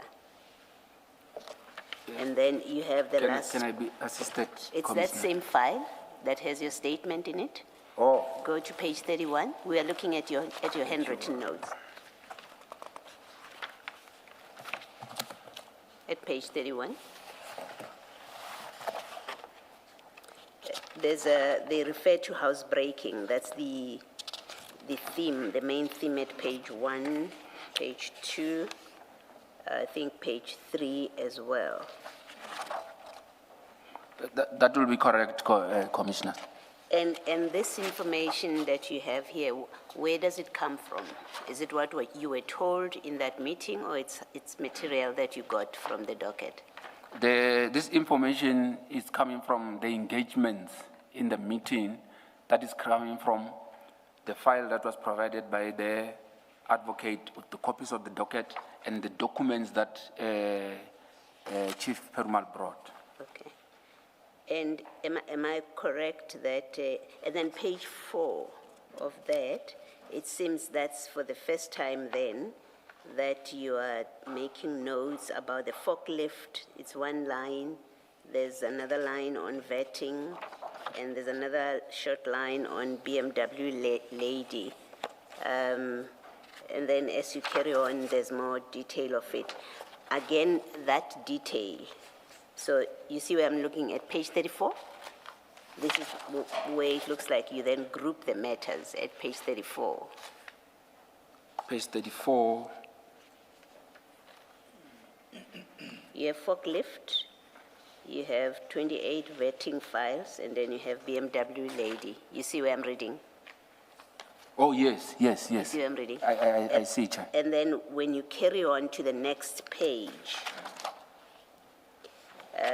those notes there, for example, about the BMW lady, where does this information come from now, as you're recording it?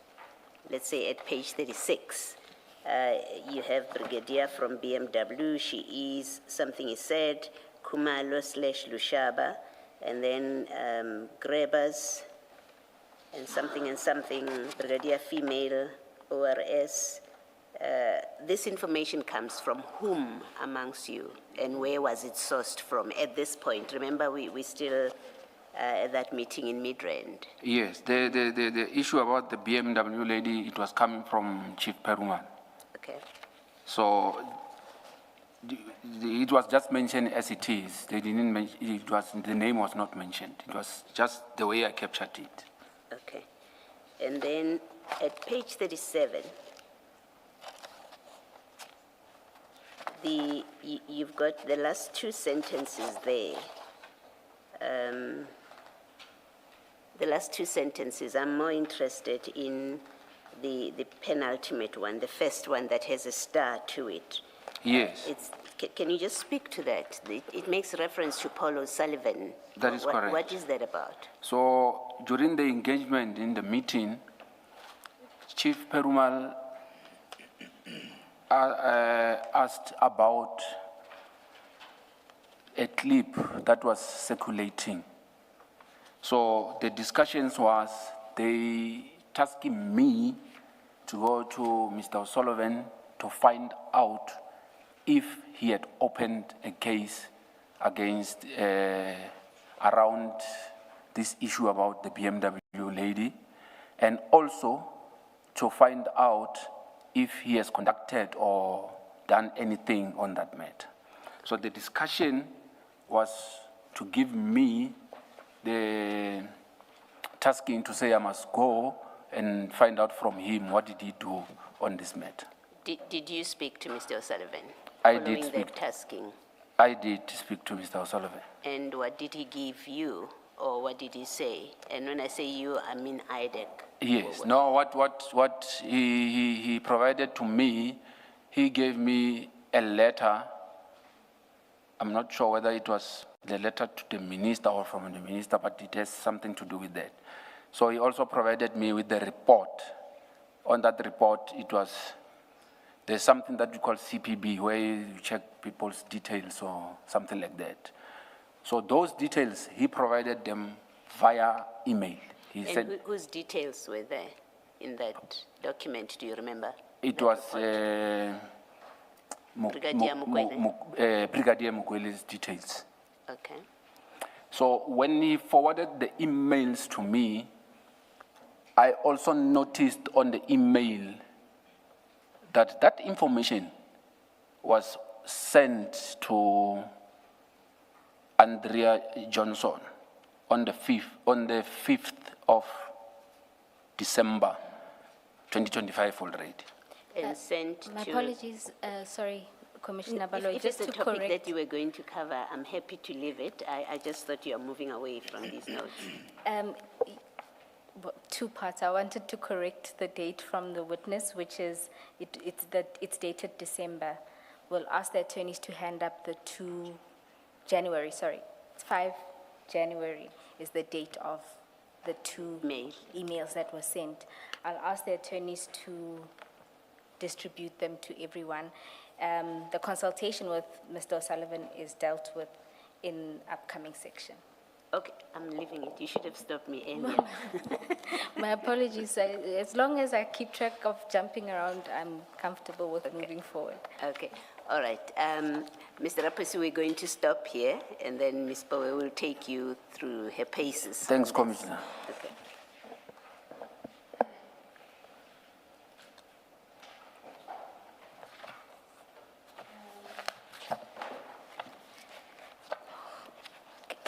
While we get the email sorted, I'm just going to move forward to the next consultation that happens in the order of things. Mr. Rapeso, if we can then go to paragraph 38, where you deal with your consultation with Mr. Adams. Can you explain what happened on that occasion? On this occasion, Cape Town consult with Mr. Adams. We interview him. He provides us with further information that we asked for. Just to cut the matter short, we obtained the supplementary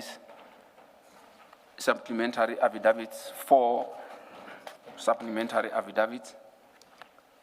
The 4 supplementary affidavits were commissioned by myself. So, before we go too far into the commissioning, perhaps let's start with what was the purpose of your consultation? The purpose of the consultation was to provide Mr. Adams with an opportunity to clarify issues about the dockets. And before that, we became aware that he was complaining that he could not have put most of the information in the dockets. So we wanted to find out from him what more did he have to give to us. Okay, and through that process, you were then with him preparing supplementary affidavits. That is correct. Would this be supplementary to the A1 statements that were in the dockets? That is correct. Now, I just want to use one as an example, one of the supplementary affidavits. If we can go to file 9, page 3485, I think is where the first one is.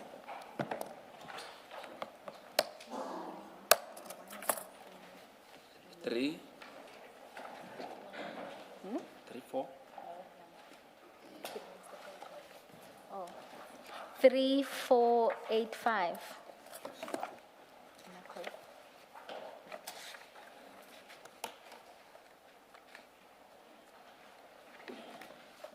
I'm there, Commissioners in Chair. Okay, so you will see there,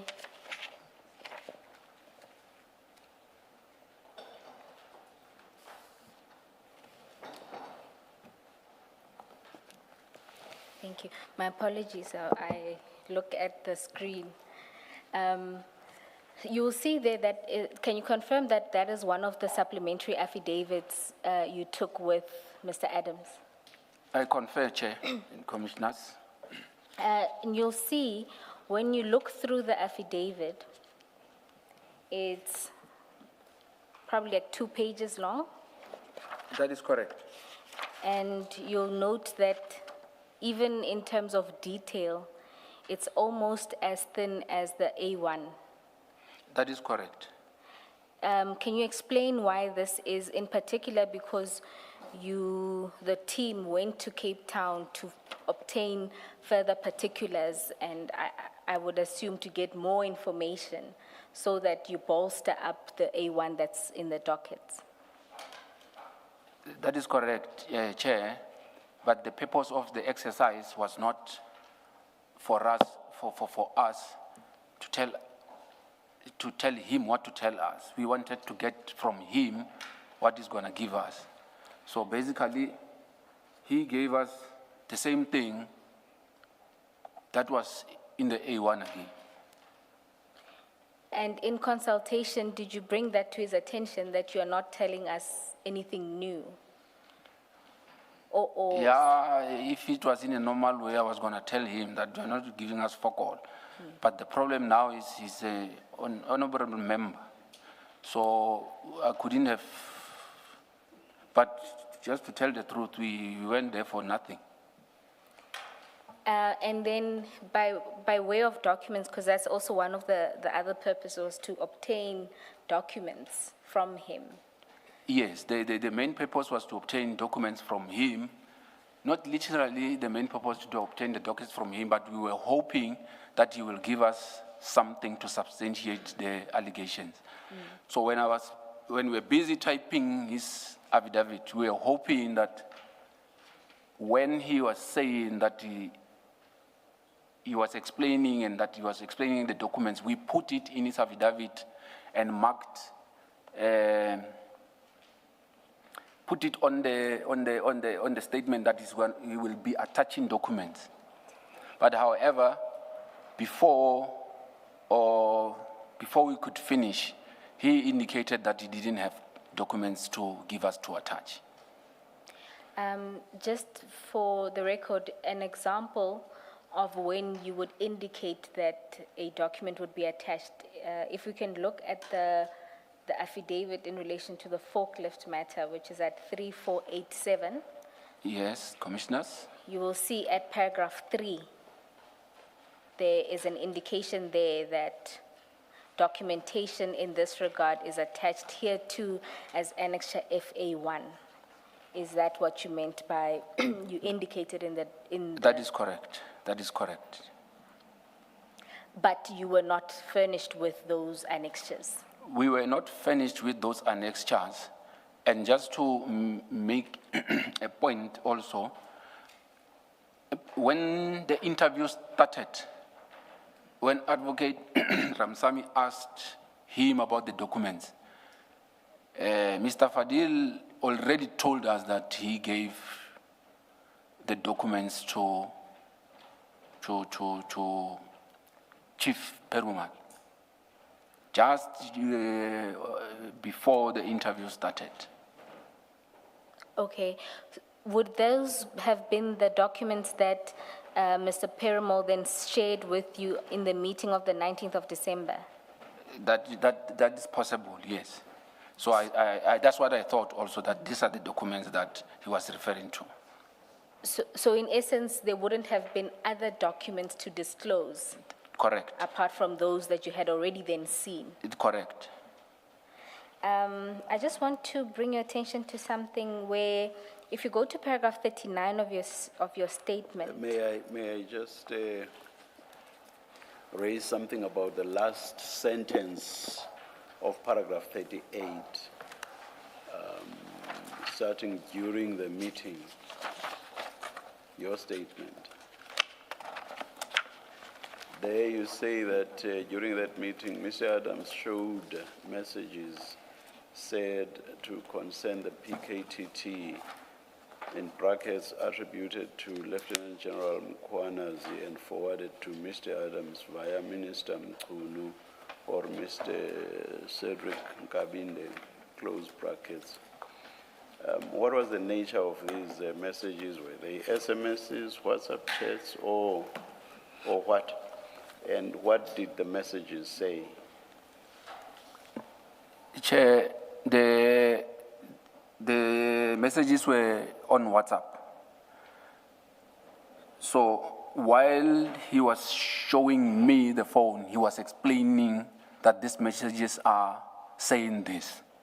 But when I looked at the phone, I read, but it was just a message that says,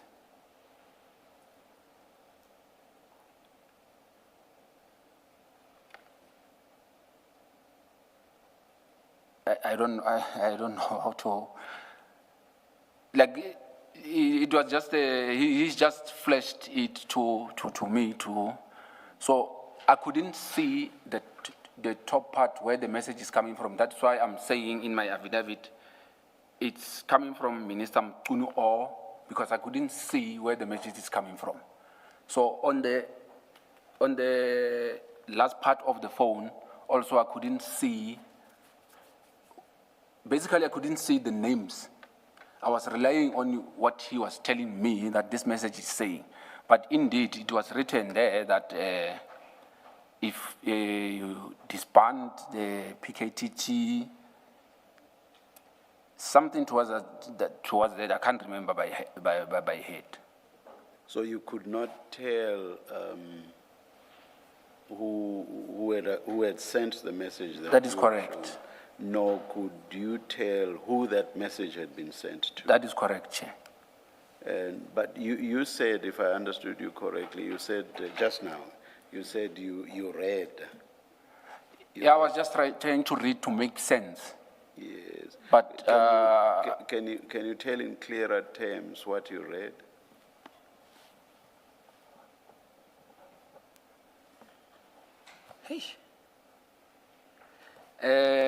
It was what I read. It was a line was saying, if you disband the PKTTs, I can't remember the other ways that followed, because he was, while he was showing me, he was talking and telling me, did you see here? He's saying. And you say the messages were attributed to General Mkhwanazi. Was it Mr. Adams who attributed the messages to General Mkhwanazi? That is correct, Chair. So he said, here's a message that came from General Mkhwanazi. That is correct, Chair. And what did he say regarding the forwarding? What exactly did Mr. Adams say? So regarding the forwarding, Yes. he seemed to be saying that he got the message from the Chief of Staff, Mr. Nkabinde. Okay. All right. Okay. All right. Thank you. We maybe deal with the 6 January affidavit so that we don't have to come back to it. The three of you are in Cape Town, and I'm assuming all three of you are interviewing Mr. Adams. That is correct, Commissioner. All of you are asking him questions. That is correct, Commissioner. And then who was typing the affidavits? Chief Perumal was doing the typing, Was Commissioner. doing the typing. And how did you end up being the one commissioning the affidavits. Was there a discussion about that? There was no discussion about that, but as a lead investigator on the matter, I just assumed that it's me who was supposed to commission the affidavits. And there was no objection from the other two? There was no objection. Where Commissioner. was your stamp? Why did you not stamp this affidavits? I don't carry stamps, Commissioner. And the three of you, did none of you have stamps with them? No, we didn't have the stamp, Commissioner. And nobody even raised that as an issue? No, it's not an issue. Who has the stamp? You know, the three of us here. No, it was never mentioned. We would say, do you have a green pen? And Chair would Oh, have yes. a green pen, and that's how we would deal with it.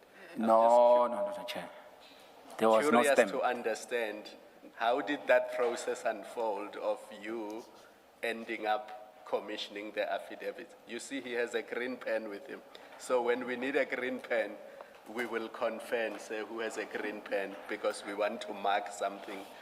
But I'm interested to know the process that led to you commissioning the affidavits. And what did you do with them afterwards? Did you give them to Chief Perumal, the affidavits? The process of commissioning, I'm just going to put it from the knowledge that I know. Mr. Perumal is not a person that will want to put his signature or name in any document. From what I know is, even if you write in your affidavit and you mention him, he is going to fight with you. He doesn't want to be put on any affidavit. He doesn't want to be named at anything.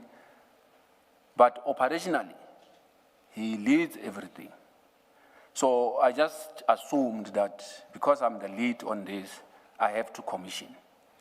After you commissioned this affidavits, Yes. what did you do with them? I provided the affidavits to him. You gave them to Chief Perumal, That is correct. and then the three of you flew back to Johannesburg. What happened? So when we flew back, then I can't remember at what point did they come back to me, because remember I have to record in the docket that I'm filing this affidavit in the docket, which I did. No, I'm more interested in, you are done with the interview, you Yes. are in Cape Town, you are now coming back to Johannesburg. Did the three of you fly to Johannesburg together? No, I think the two of us, I advocated myself, we flew back, then he flew back to East London. Yes. Where I'm leading to is, was there a time during the 6th when Chief Perumal was alone with Mr. Adams and the two of you, being you and Advocate Ramsamy, were not there? Yeah, there is a possibility that we were not together at all the times. On the 6th? On the 6th, yes. And then while Mr. Adams was there, because it may be that you are not together at the same time, but Mr. Adams is also nowhere around. During the period when Mr. Adams is around, No, I missed the question.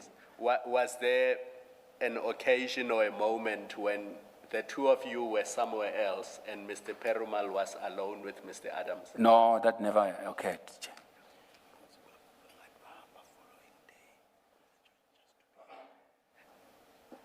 After your meeting where you took the supplementary affidavit, was there an arrangement perhaps to meet again on the same day with Mr. Adams by any one of you that was made in your presence? No, Chair and Commissioners, there was no arrangement.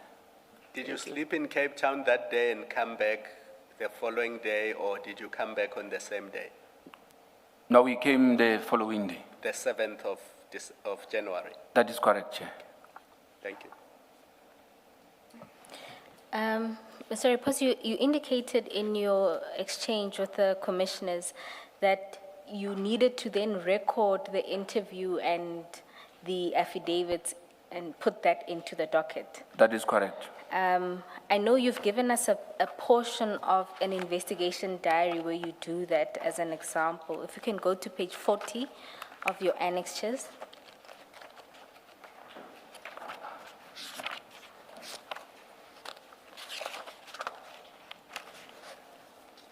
Which table flag, Ms. Bowen? My apologies, Chair, it's MRR 5. Thank you. You will see there at the beginning, is that the entry that you did post after your consultation with Mr. Adams? That is correct, Chair. And if Mr. Paramore did an affidavit, would it also be recorded in this diary, if it were possible that he did? That was supposed to be recorded, Chair. And then, just for completeness, at paragraph 40, you note there that after the consultation, you took 4 supplementaries. That is correct, Chair.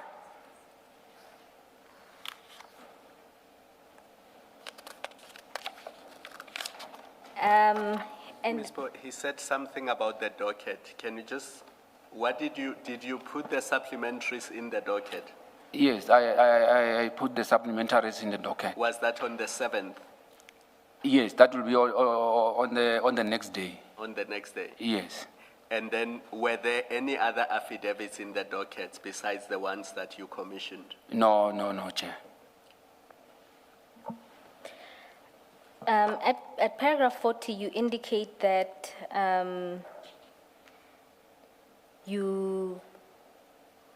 there's a matter of serious concern that you saw, including that there's a A1. There's since been an A1 affidavit in the Mokwele matter that purports to have been commissioned on the 6th of January. You see that? That is correct. Can you, Yeah. in sum, just explain what your concern is there? So my concern is, on the day in question, there were only 4 supplementary affidavits that were obtained. And if that purported A1 is indicated that was obtained on that day, on the 6th, it was not obtained in my presence. So I'm basically also indicating that if there is a possibility that it was obtained on that day, well, I can't dispute that, but it was obtained not in my presence. I also indicate that the information that Mr. Fadil Adams provided to us on that day, he never said anything about what was contained in that A1. And it could not be that it was obtained on that day because that information was not readily available at that time. And just for completeness, if you can go to file 9 at page 3483.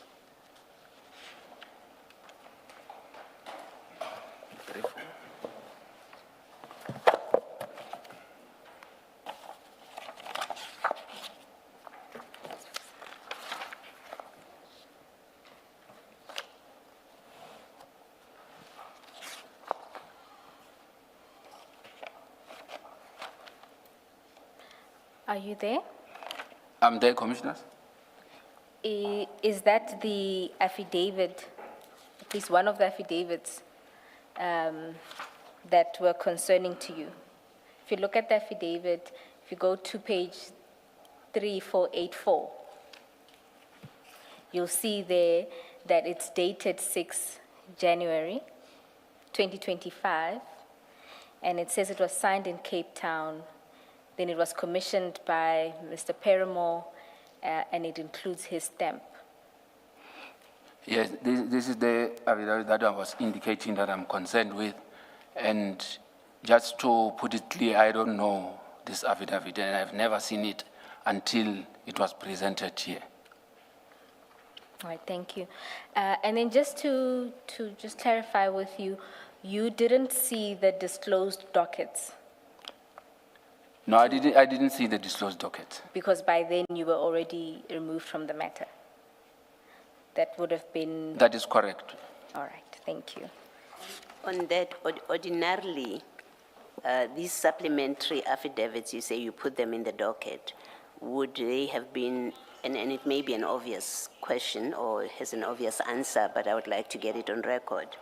These supplementary affidavits that you put in the docket, would they be part of what gets disclosed to the accused in the process of the process in court?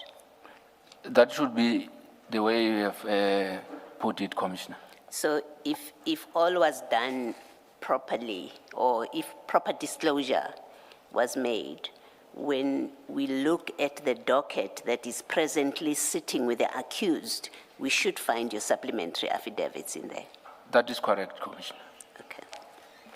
The question I asked you earlier about what you put in the dockets, the affidavits that you commissioned, if they were not in the dockets when the dockets were shared with the accused, that can only mean that somebody swapped the affidavits that you commissioned for the affidavit that Advocate Poe is showing you now. That is correct, Chair. Not only swapping, it can also be that the others were hidden so that they cannot be, so it can either be.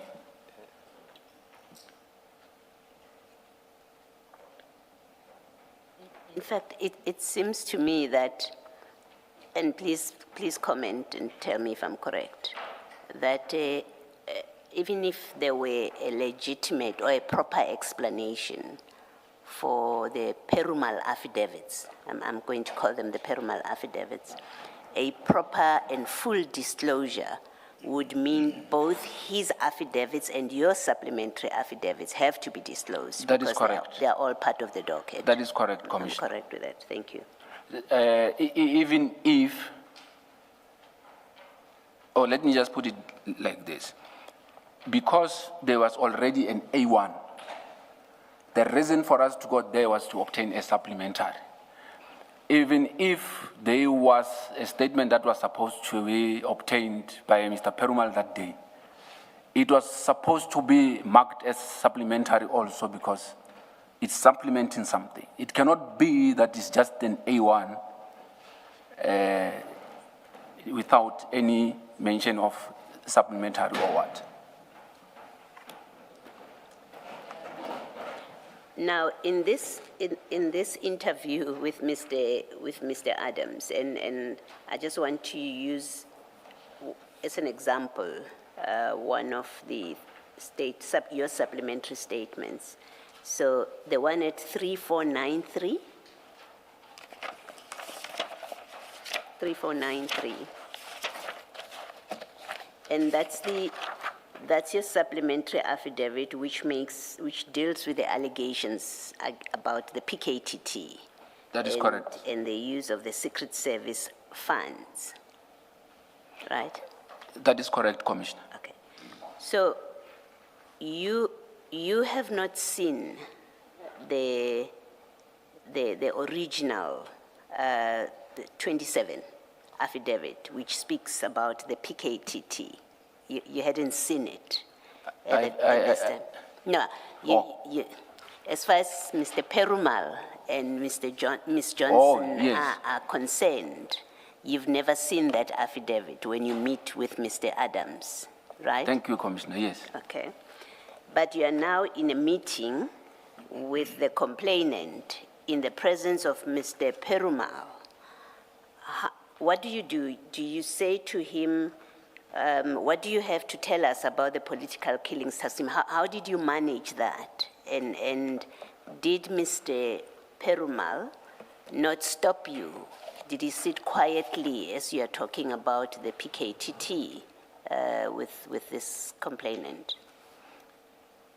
The witness just volunteered the information. And from what I was gathering, when Mr. Perumal was trying to interject or maybe say something, he was just pushing him. It looked like maybe they fought about something because he didn't even want to entertain him. So the witness just volunteered this information and we put it exactly as he was saying.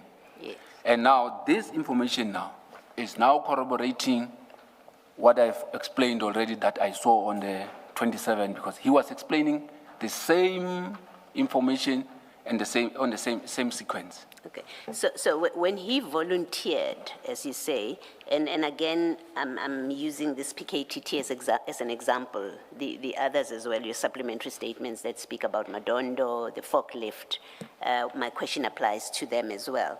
So when he speaks about the PKTT, he didn't express any surprise. Why are we talking about the PKTT? Because I never said anything about the PKTT. Not at all, Chair. There was no issue. There was no issue. So when you take his supplementary, you understood from that interaction that he's building, he knows he's building on the section 27. That where is he correct, spoke Chair. about these various topics. That is correct, Chair. Okay. So just to indicate further, the same name of Dlamini also came up. Yes. And I also informed him that I know Dlamini. Yes. So we had a small conversation about it, but we left it at that. And Chief Perumal didn't say, but we are here to talk about Mukwele. Why is he talking about these? No, he never said anything. Right. Thank you. Thank you, Ms. Boy. Just to complete your point about the Cape Town Pretoria affidavits commissioned by Chief Perumal, you said they too should have been named supplementary affidavits. May I take you to page 3483? That's one of Chief Perumal's affidavits, or rather affidavits commissioned by him. You see there between the tram lines at the top of 3483, there it says affidavit. An affidavit is not preceded by supplementary. That is correct, Chair. I confirm that. Yes, whereas if you compare it with the affidavit at 3485, which was commissioned by you, there you do have supplementary before affidavit. That is correct, Chair. I confirm that, Chair. All right, thank you. And then, Chair, to make one last point on this topic, we've handed up 3 documents. I'll just deal with one, the one that's related, that has the presentation attached. It's an email dated Thursday, 16 January 2025. Just to avoid referring to the exhibit, I propose that we number it as the next annexure to his statement and to mark it MRR 12. Oh,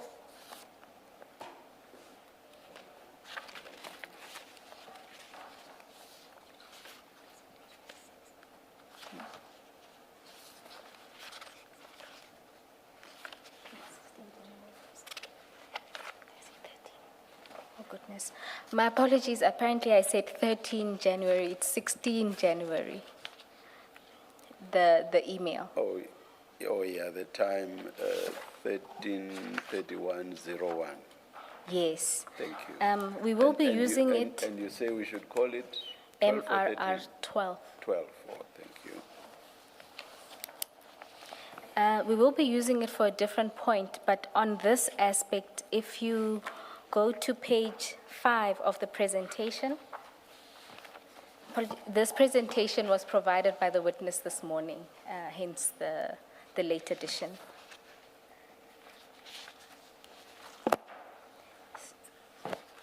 So you'll see from the email that it comes from Mr. Perumal, and it's sent to Ms. Ramsamy and Mr. Rapesu and Mr. Padayachi. And the subject line says diversion presentation. The aspect that we want to draw your attention to is at page 5. Can you go to page 5 of the presentation? And the second bullet point.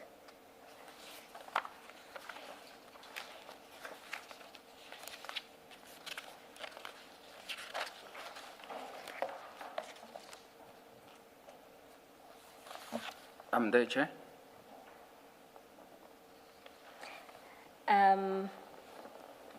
Yes, on page 5, the second bullet point, Chief Perumal, on his presentation that he has drafted, he is confirming that we traveled to Cape Town and we obtained supplementary affidavits from the witness.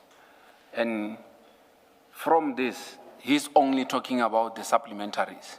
He's not talking about any other affidavits that he has obtained. That is an official presentation that he has prepared. Can I also elaborate on?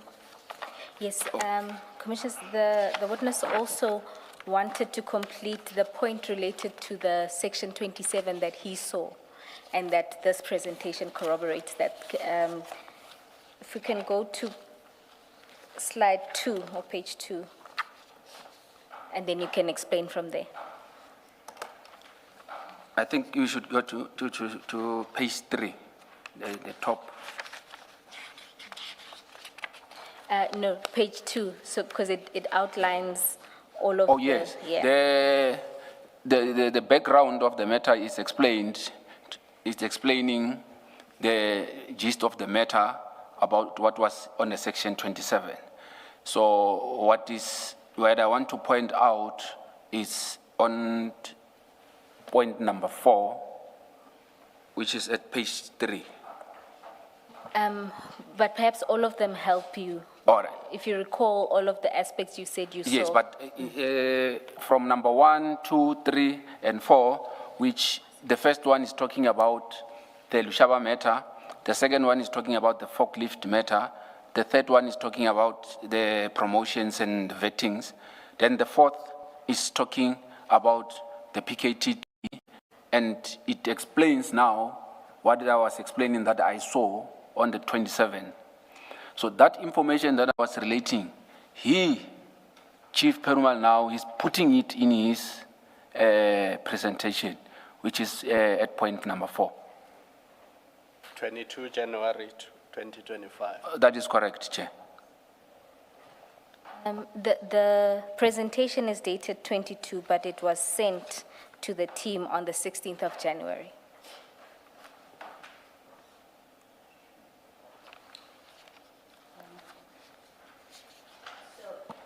And this presentation, was it delivered? It was delivered, Chair and Commissioner. And it's delivered as in it was presented? It was presented, I think Advocate Ramsamy will talk more because on the day of the presentation, she also added from the prosecution side, then she'll be able to explain it further. I just wanted to indicate that that fact that I said I saw initially when I was browsing quick, it is now reflected on the presentation that was prepared by Chief Perumal. Did you attend the presentation? Yes, I was present at the presentation. Was Ms. Johnson present? She was present. So Ms. Johnson was aware, as at the date of that presentation, that you went and consulted and you are working off a section 27 referral that deals with those items. That is correct, Chair and Commissioner. Thank you. In fact, the cover email says the presentation is to be submitted to her. That is correct, So Commissioner. the email of 16 January. That is correct, Commissioner. But to corroborate Advocate Ramsamy's page 1 of the presentation, what the project was named, if you can just display that.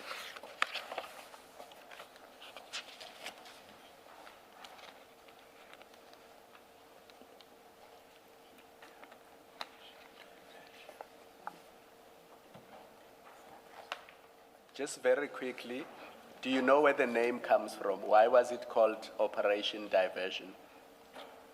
Chair and Commissioners, I don't know where the name came from, but I know it was called Project Diversion. Enlighten us. I can't say more, I just know that it was called diversion. But as to how did it come about, I don't know.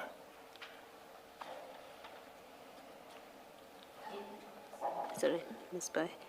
Just perhaps for, even if it's just for completeness, in that page 3 of the presentation, the very last paragraph, it says, and further suspects, this is the Member of Parliament, he makes the allegation about General Kumalo, senior managers, together with General Lushaba, for abusing COVID funds.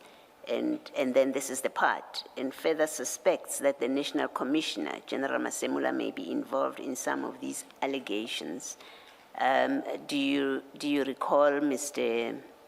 Adams saying that in your consultation? And if he did he say more than just I suspect? Did he say why, if he did? I can't recall this part, but also I can't dispute that it might have been said. So I You have can't, no recollection? I don't have any recollection of this, Chair. Thank and you. Commissioner. Number 3 at page 2. What was that about? Was it about the Brigadier Mukwele matter or not?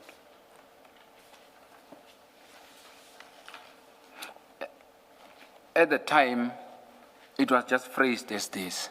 So the probable word that they may have been used is the BMW lady, but not the name.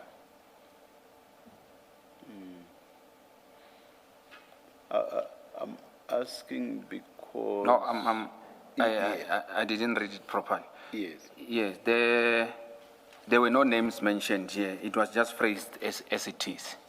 Yes. I want to see how we relate this or do not relate it to a point you made earlier, which was that there was no mention of the Mukwele matter at some stage early on. Can you just give me clarification with regard to number 3 and what you said earlier? I will start it when we were grouping the cases. It was Lushaba, Madondo, Forklift, and PKTT.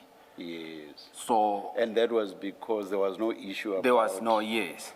So if the name could have came up, it would have maybe just randomly came, but not in a context of it being a case to be investigated. As the presentation was being made, were you able to understand how number 3 could suddenly have featured? No, it was not. I couldn't. Okay, all right. Mr. Rapesu, maybe to take you back to something you said earlier in the morning, and I hope my recollection is correct. When you were saying the 2 matters that you were involved in, you specifically said you were involved in the Lushaba matter, and then you said you were involved in the Madondo matter, which later became the Mukwele, or was then known as the Mukwele matter. And if I'm not mistaken, that Madondo matter was related to a promotion, and it had vetting issues, and that, am I incorrect? You had me correct, but the issue now is from the 4, I don't know because I was removed. I don't know when did Mukwele overtake the Madondo. So that's why I was just phrasing it in that context that at the beginning there was no Mukwele, but suddenly then there was Mukwele now overtaking the Madondo. So what this means is that number 3 could well have been referring to the Madondo matter. That is correct. All right, thank you. Thank you. Then, I think that should cover your consultation. I want to say for now. Yeah. I'm hopeful, Commissioner Ms. Kumalo, Bo- that you won't Ms. need Bowe, it. are you done with the notes that are MRR4? I just wanted to check something. If you are closing that part, No, you can proceed, Commissioner Bulai. okay. Mr. Rapesu, your notes that we were looking at earlier, they start at page 31.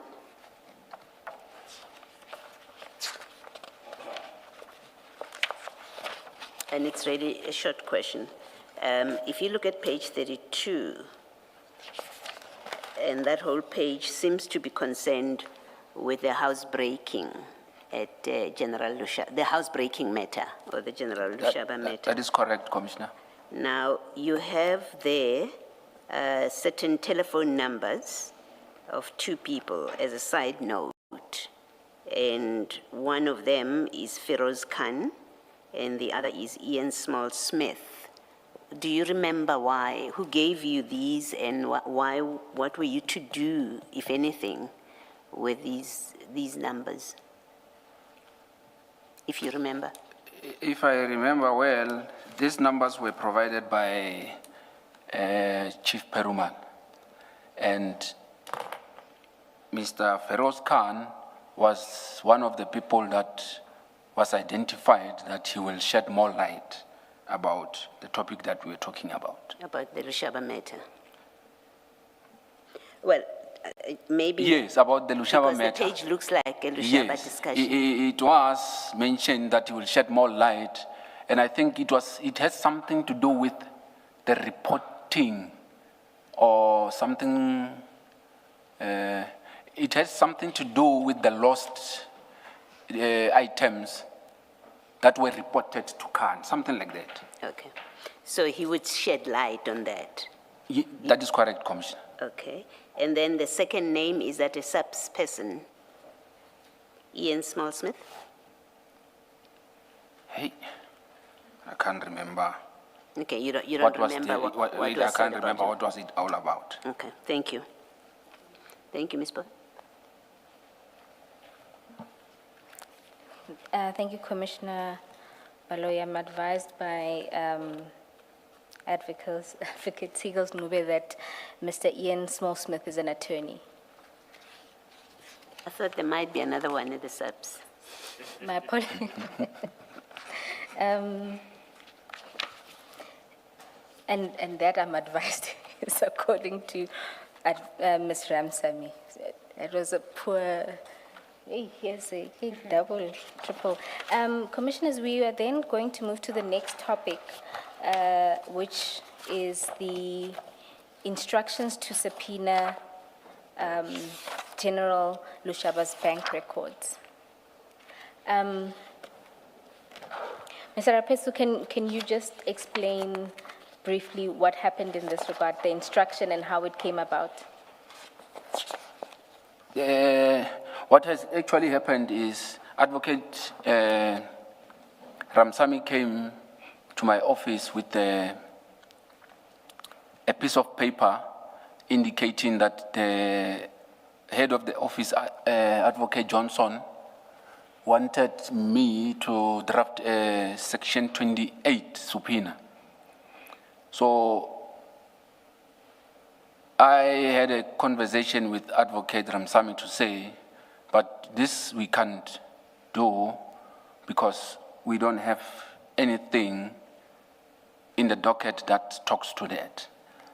And I was raising my concern to say, if we do this, I'm not going to be able to explain tomorrow why I subpoenaed these documents. So I must say I was very harsh. Was it the first time you heard about this 50 million rand need to get a subpoena or a matter relating to this? At that point, it was the first time I was hearing it. So I was a bit harsh on her to say, no, I can't do, like, I even used those words that we use yeah. So, but eventually, she said that she's gonna take my message back to the head of the office to say, so she wanted me to put it in a nicer way. So I did send a WhatsApp to say, can we at least stall or maybe wait until we get further information before we move on this? And just so that we can, let's go to your message. Although I'm interested in the harsh language, but I'll just proceed to the message that you sent. If we can go to file 10 at page 172.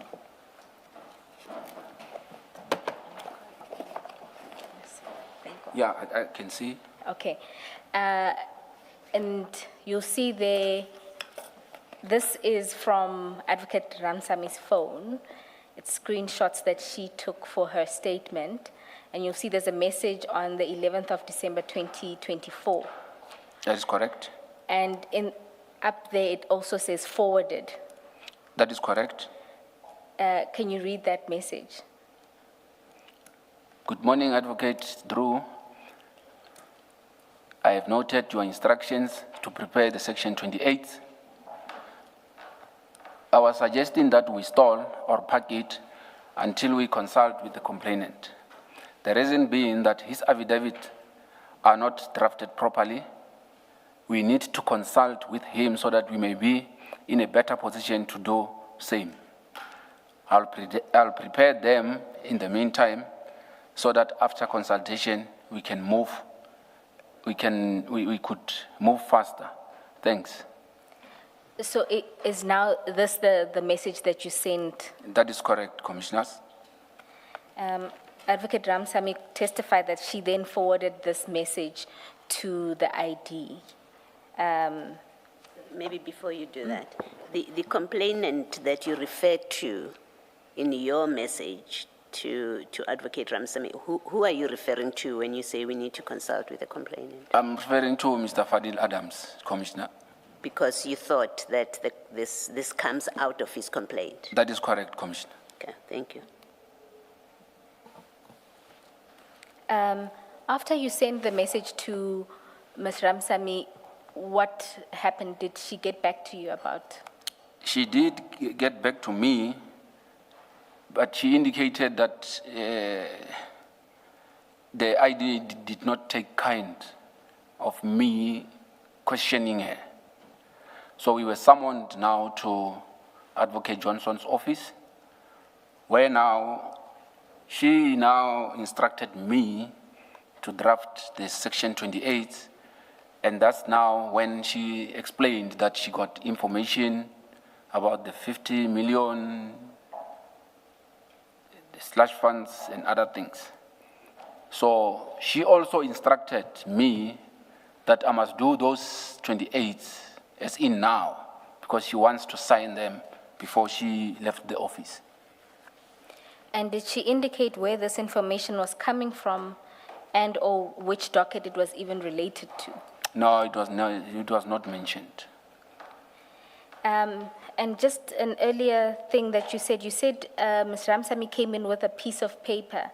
What was on the piece of paper? On the piece of paper, it was just information about General Lushaba, but what I could pick up there, it was the ID number.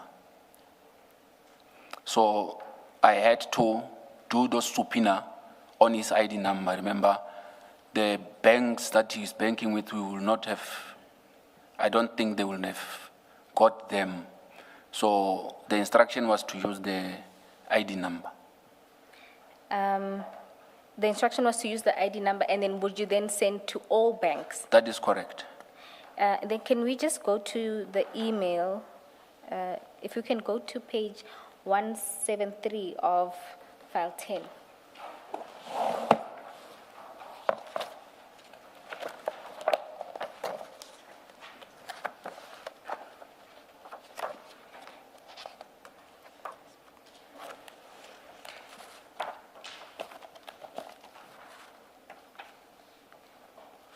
I'm there. Is that the email that you sent? That is correct. And why did you put that subject line? The subject line, I think I did deliberately so that it can stand out from the others, just to show that there was a problem with this thing. So I wanted to be able to identify it sometime in the future so that I can be able to point out that there was an issue with that instruction. So what Please was your read- choice? Please What was- read that subject line into the record. Section what? Thank you. And then if we can go to the section what itself.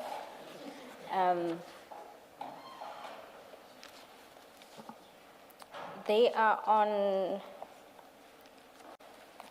the following page. If we can just go to the next page, 17. The first thing to note is on the following page, there's a number of annexures. Can you see that in gray blocks? That is correct. I Those can are see. the summons that That's- you sent. that the is correct. draft.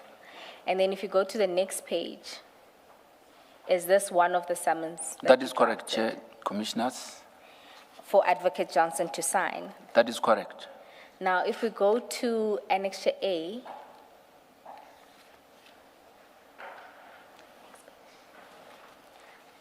on page 176, you will note there. there that there's a background, right? Correct? That is correct.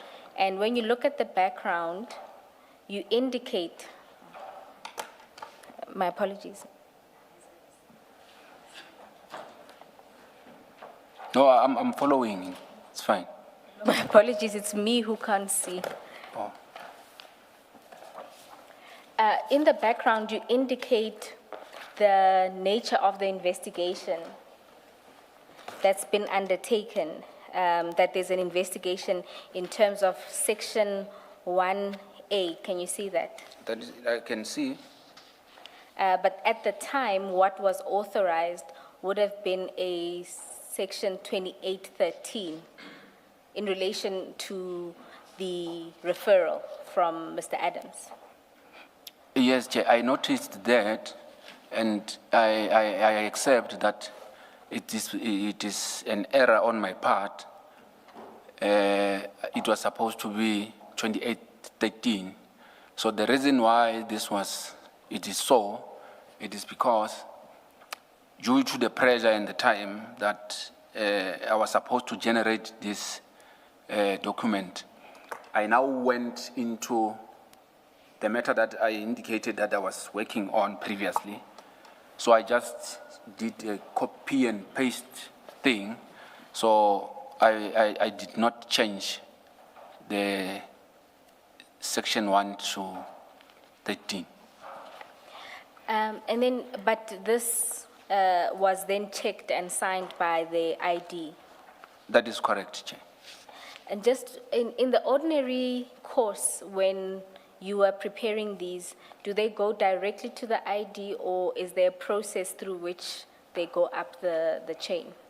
The process it's supposed to be that the PM, project manager, is the one that is supposed to escalate those things and also to issue there's something that we call an LAR number.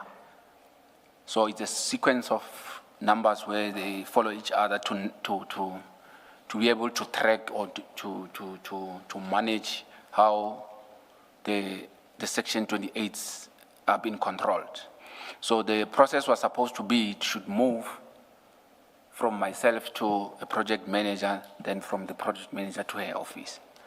But it did not move in that way. It went straight to her office this time. And to your knowledge, for this case in particular, or this project, was there a project manager at the time you were involved? No, there was not. And just lastly on this topic, I know you communicated your issues in the text, but in the meeting, did you convey to Advocate Johnson that the issuing of this subpoena in the circumstances of very little evidence would be problematic? I didn't even get a chance to speak. So I assumed that when Advocate Ramsamy went to her, she said enough. So I didn't even get the chance to speak. I was just told what to do. Did you consider the meeting a consultation, or was it really just to receive the instruction? No, it was just there to give the instructions. Thank you.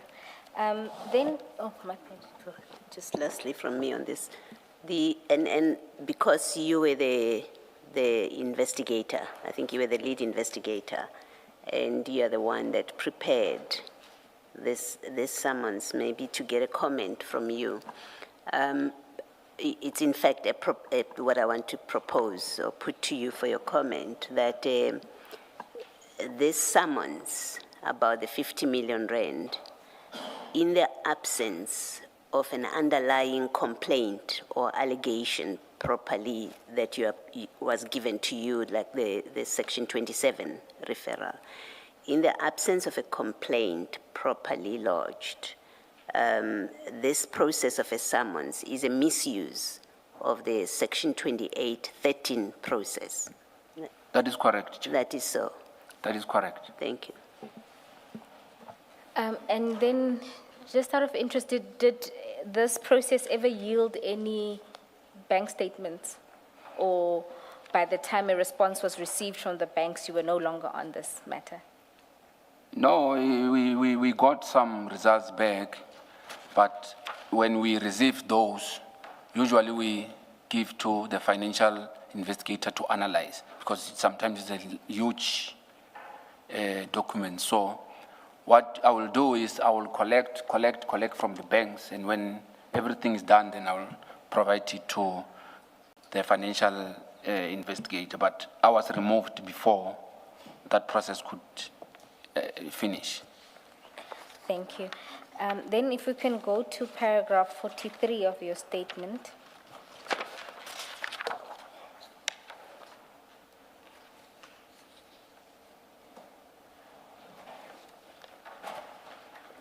Paragraph 53. No, my apologies, 43 on page 15. Oh.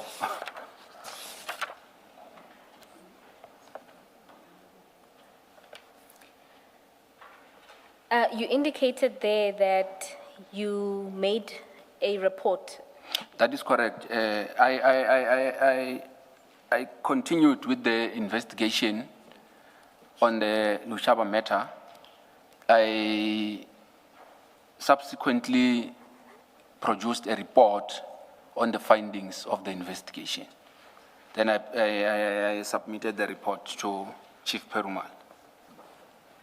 And then in relation to the Mukweli matter?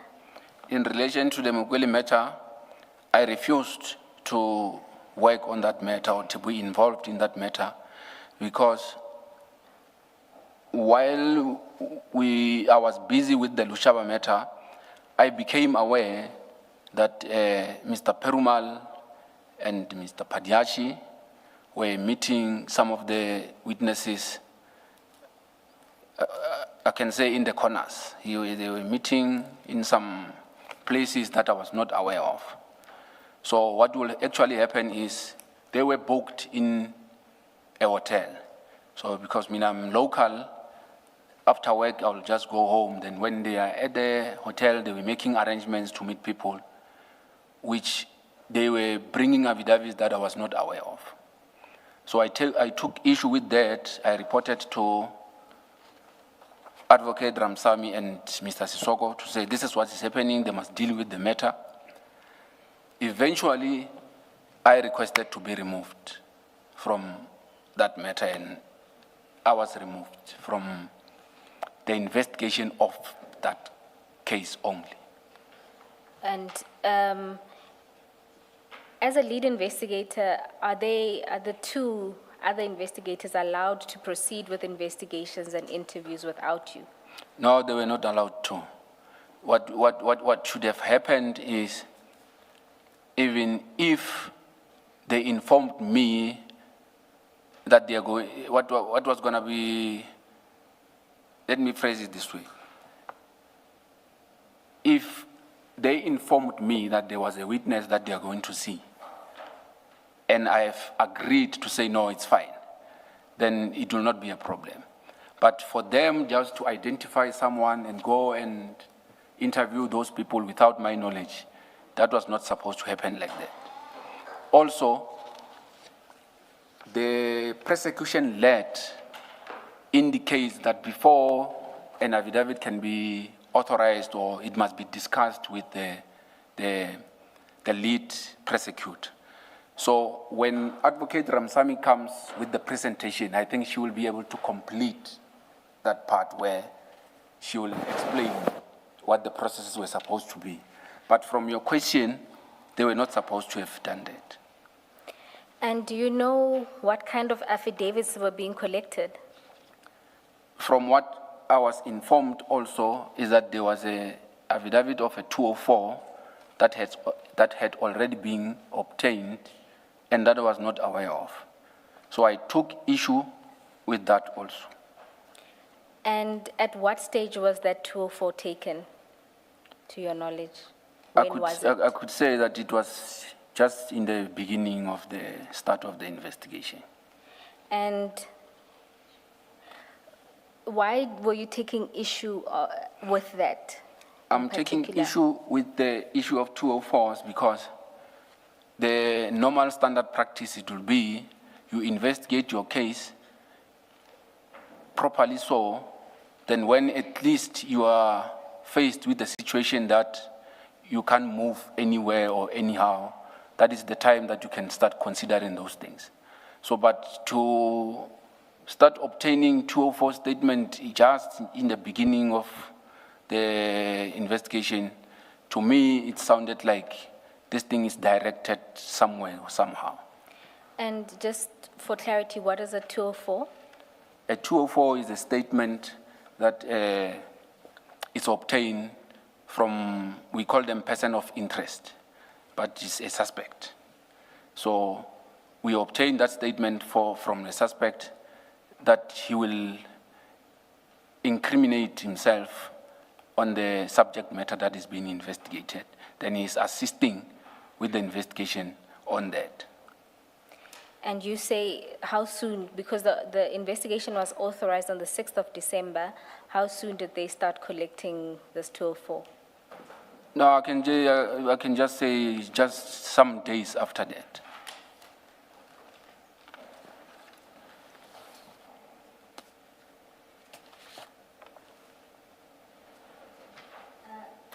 And then this also deals, commissioners, with the paragraphs 48 to 51. But just on the last answer that you gave, why is it problematic to get a 204 so early in the investigation? It is a problem because you are running a risk of being misled by this person of interest, because he can actually divert or push you into a wrong path. Instead of obtaining the subjective investigation yourself, so that even if you are approaching someone, you can be able to detect if he's lying or what. So it is not advisable to start things at that way. And so it was your view that this investigation was being directed in a particular way? That is correct. That is the reason why I refused and said I can't get involved into this thing. And when you raised these issues with Ms. Ramsamy and Mr. Sisoko, did you get any feedback? No, they gave me feedback. They indicated that I should continue concentrating on the Lushaba matter, and the other matter, the other two guys will continue with it. So that meant that because I was a lead on all these cases, then that means from the day that I was removed, then Mr. Padiachi assumed the responsibility of being a lead on that other matter. On the Mukwele matter, That is correct. and you then retain the Lushaba matter? That is correct. All right.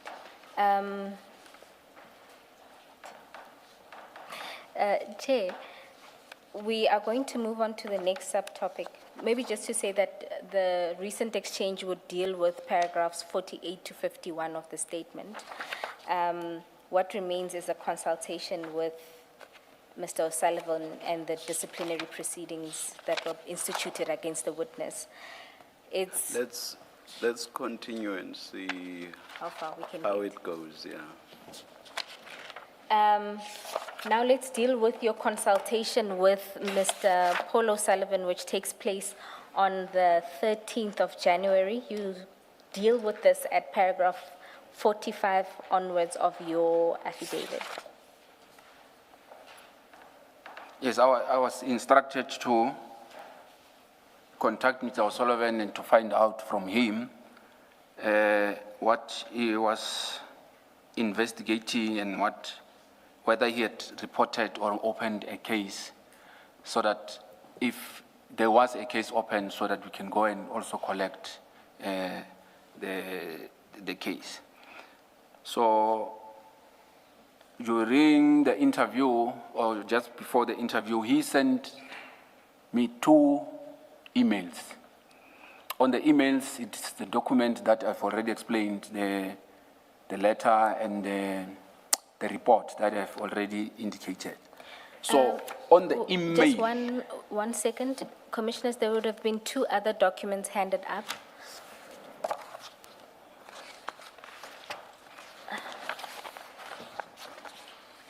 It's 2 emails, both dated Monday, 13 January 2025. The first is sent at 14:11. And there is the directive of the minister attached. That was the annexure in that email. If we can mark that annexure. Which one do we mark first, the thicker one or The one with the letter attached. This would be the thinner one. the thinner one? Thank you. So 13, 1-3. Yes. And then the second email was sent on the same day, Monday, 13 January 2025 at 14:28, which contains Ms. Mukwele's details. And that can be marked MRR 14. Yes, Mr. Rapesu, you're explaining about the 2 annexures? Yes, the 2 annexures, I printed them as they are, then I recorded them in the docket to be filed. So I also made an entry in the diary of the docket.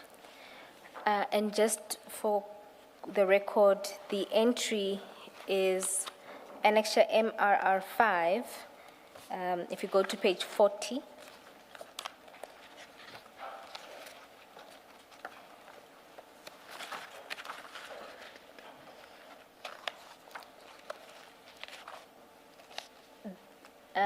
Mr. Rapesu, at page 40, is that where you recorded the consultation?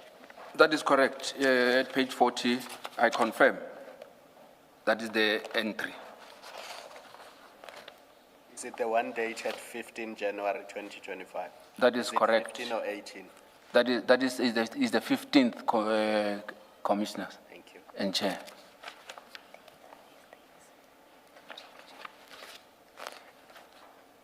And is that where you then recorded the additional documents? That is correct, chair.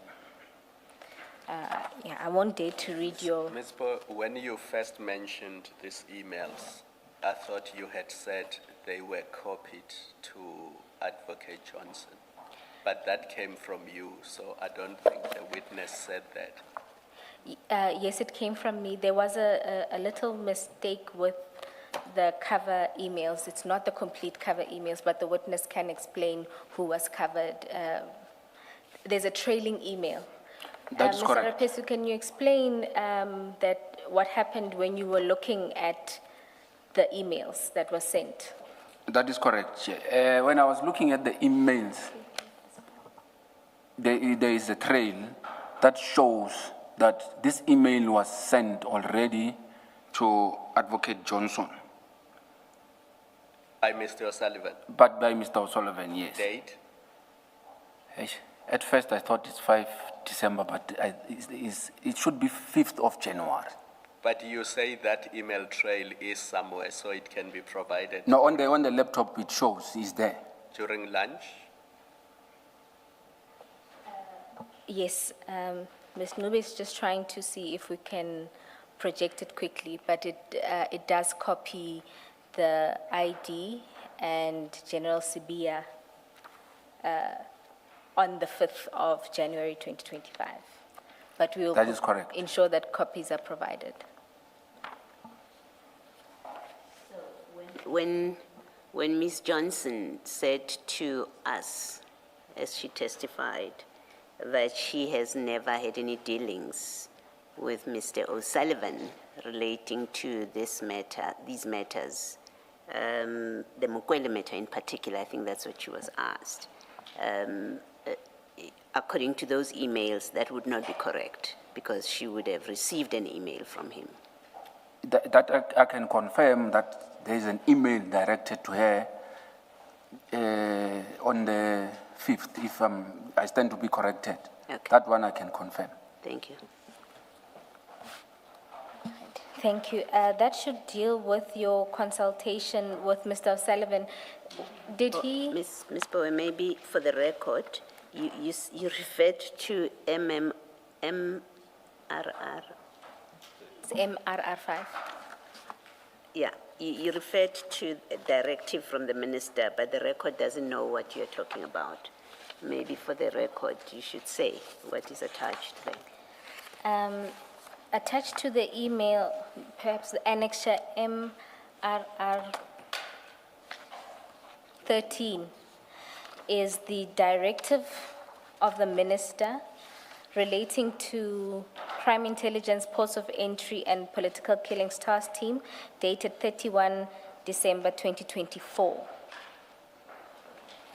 It's what we have, has been referred to in this commission as the disbandment letter, PKTT Correctly. disbandment letter. Thank you. Precisely. And you say you got this from Mr. O'Sullivan. That is correct, Chair. Did he say where he got it from? No, it didn't say, Chair. Thank you.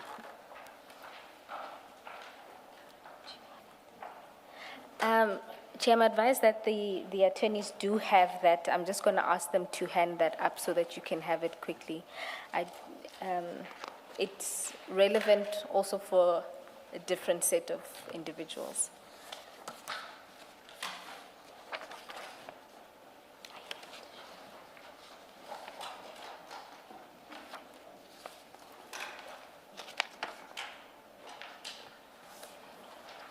Yes, we're going to flight.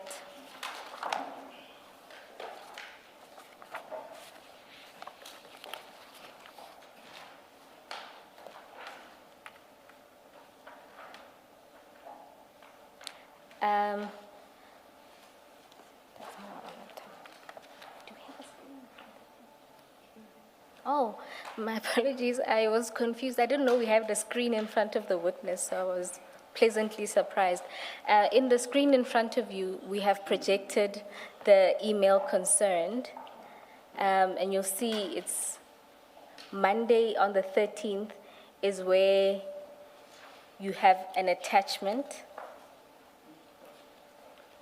That is correct. and that would have been the disbandment letter. And then if you scroll down, you will see the trailing email.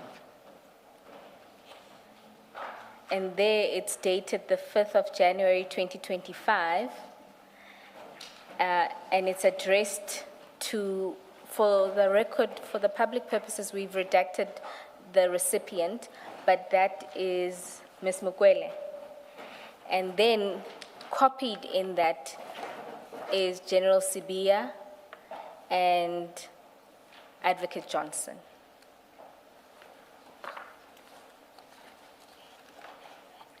And Minister. And Minister. Minister Mkhunu is also copied. My apologies. Don't look at the redacted version. If you look at the version on the hard copy, you'll see that there is also I can't pronounce that surname, but SMK at SAPS. So it's General Sibia, Advocate Johnson, this individual, and Minister Mkhunu, who are all copied.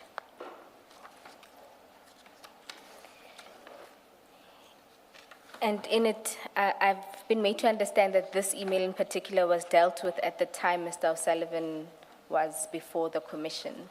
And this was his email to Ms. Mkwelo indicating a couple of questions that he had, demanding a response from her by a particular date. And the response is to render, I'm looking at the next page, maybe we have that. So the response is where he says within 14 days, and he wants her to do all of those things, 1, 2, 3. Is that the Yes, response you yes. wanted from her? And Mr. Rapesu, you confirmed that this was one of the things that Mr. O'Sullivan was bringing to your attention. I confirm, Chair. Thank you. Now, you say that after the meeting, you gave feedback to the team. Does this include the documents that were provided, including this email? Correct, Chair, Commissioners. Thank you. Now, the last topic that you deal with in your statement relates to the disciplinary proceedings against you. Oh, my apologies.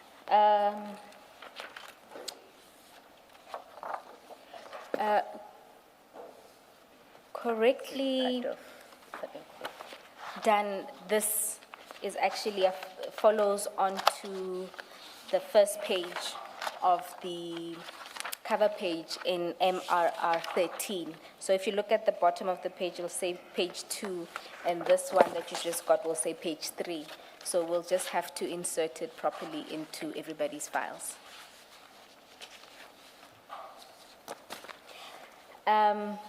Then we can move to the disciplinary proceedings against you. Can you summarize what happened in this regard? Commissioners, around that time, it was a time when I was questioning or refusing to work on this matter. And the chief was not happy that I was also indicating that they cannot do any of the investigation without informing me. So he took issue with that.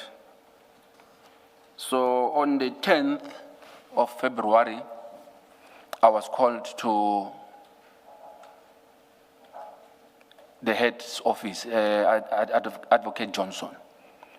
So on arrival, I was presented with the correspondence, or let me just call it a letter, that was addressed to me, indicating that disciplinary action has been instituted against me, and that I have 7 days to respond to the said letter. I was instructed to hand over everything that was in my possession, meaning I have to hand over all the dockets, documents, everything that was in my possession. I did do so. I handed everything. Then I left the building. All right. On that paragraph, the letter that was sent to you is MRR 6, which is at page 43. And just in sum, what were you being accused of? And in relation to what matter?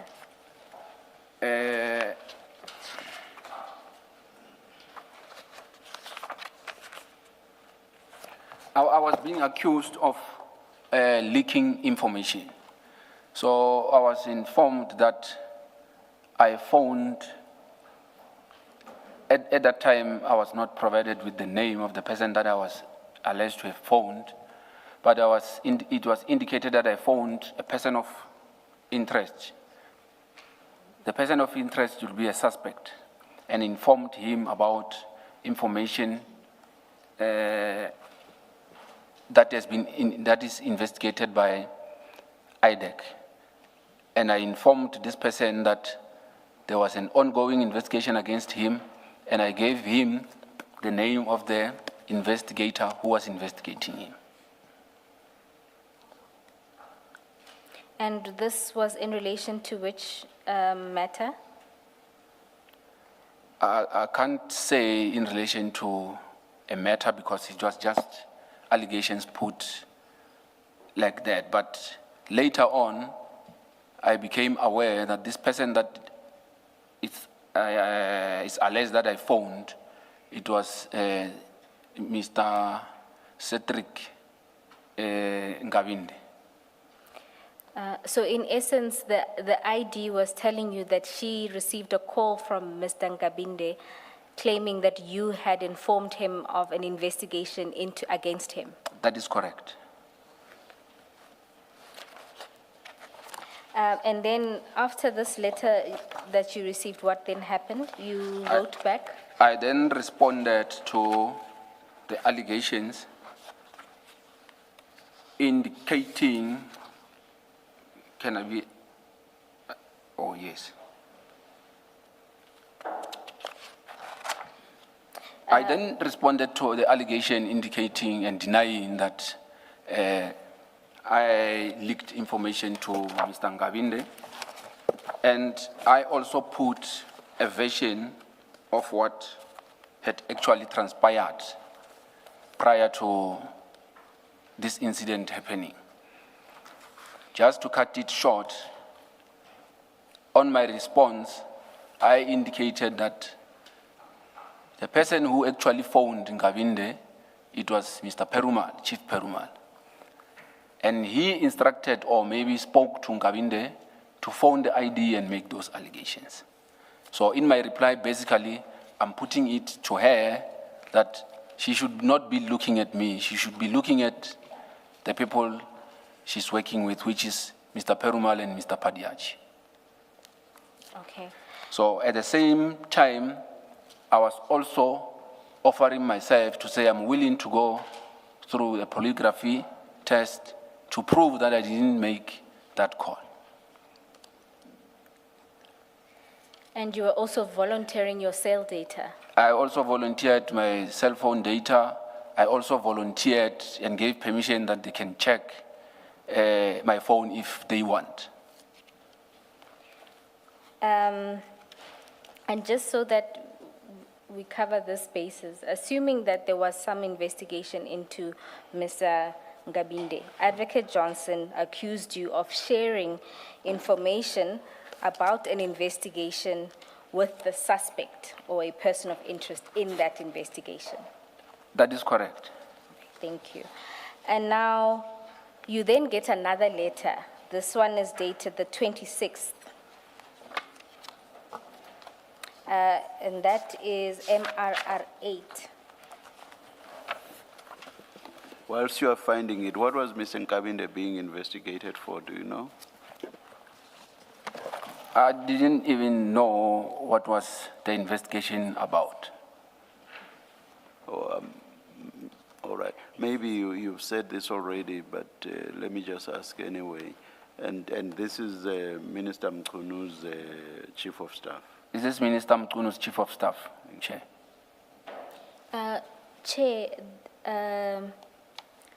two witnesses will deal with this aspect, Ms. Ramsamy and Mr. Sisoko, in detail, the investigation part. Thank you. Just ask a slightly different question. You deposed to that one affidavit about the handling of the dockets, and you said it's because of what was said in Parliament, in the ad hoc committee. Did you follow all of Ms. Johnson's evidence? And I'm asking because I seem to recall, and I'm trying to find it here, on this Nkabinde matter. That is correct. Did you follow that part of it? I did, Chair and Okay. Commissioner. And it came up in the context of a rogue that General Mkwanazi had said there That are is- rogues. Do you remember that I context? remember, Commissioner. Can you just remind me what she said about the Nkabinde complaint, or complaint, in fact, I think, to IDEC? Chair and Commissioner, if I remember well, she said that Nkabinde had called her and made false allegations against one of investigators. So I can't remember if there was a follow-up or what actually happened after that, but I remember those words. My recollection, and correct me if I'm wrong, is she testified that when they followed up, there was no response from him, and that matter went nowhere. In fact, they found that the allegations were false. That is correct. Is that how you remember it? Okay. That is correct. Thank you. Thank you, Ms. Boy. Thank you. Then you get a further letter on the 26th, That is correct. and that letter is attached as MRR 8 at page 50. That is correct.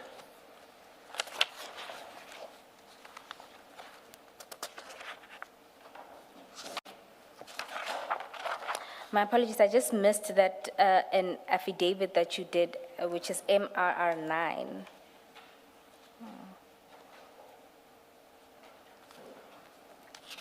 On mine, same 52.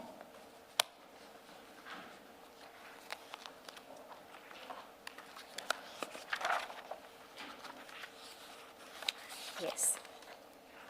And there, in that affidavit, you again explained your position. In the affidavit, I'm explaining my position, and I'm also indicating that there were further charges or further accusations that were made. And I'm also denying those further allegations. Do you recall what the essence of those further allegations were? I think they will be contained in the letter that I received before. I don't know if it's attached.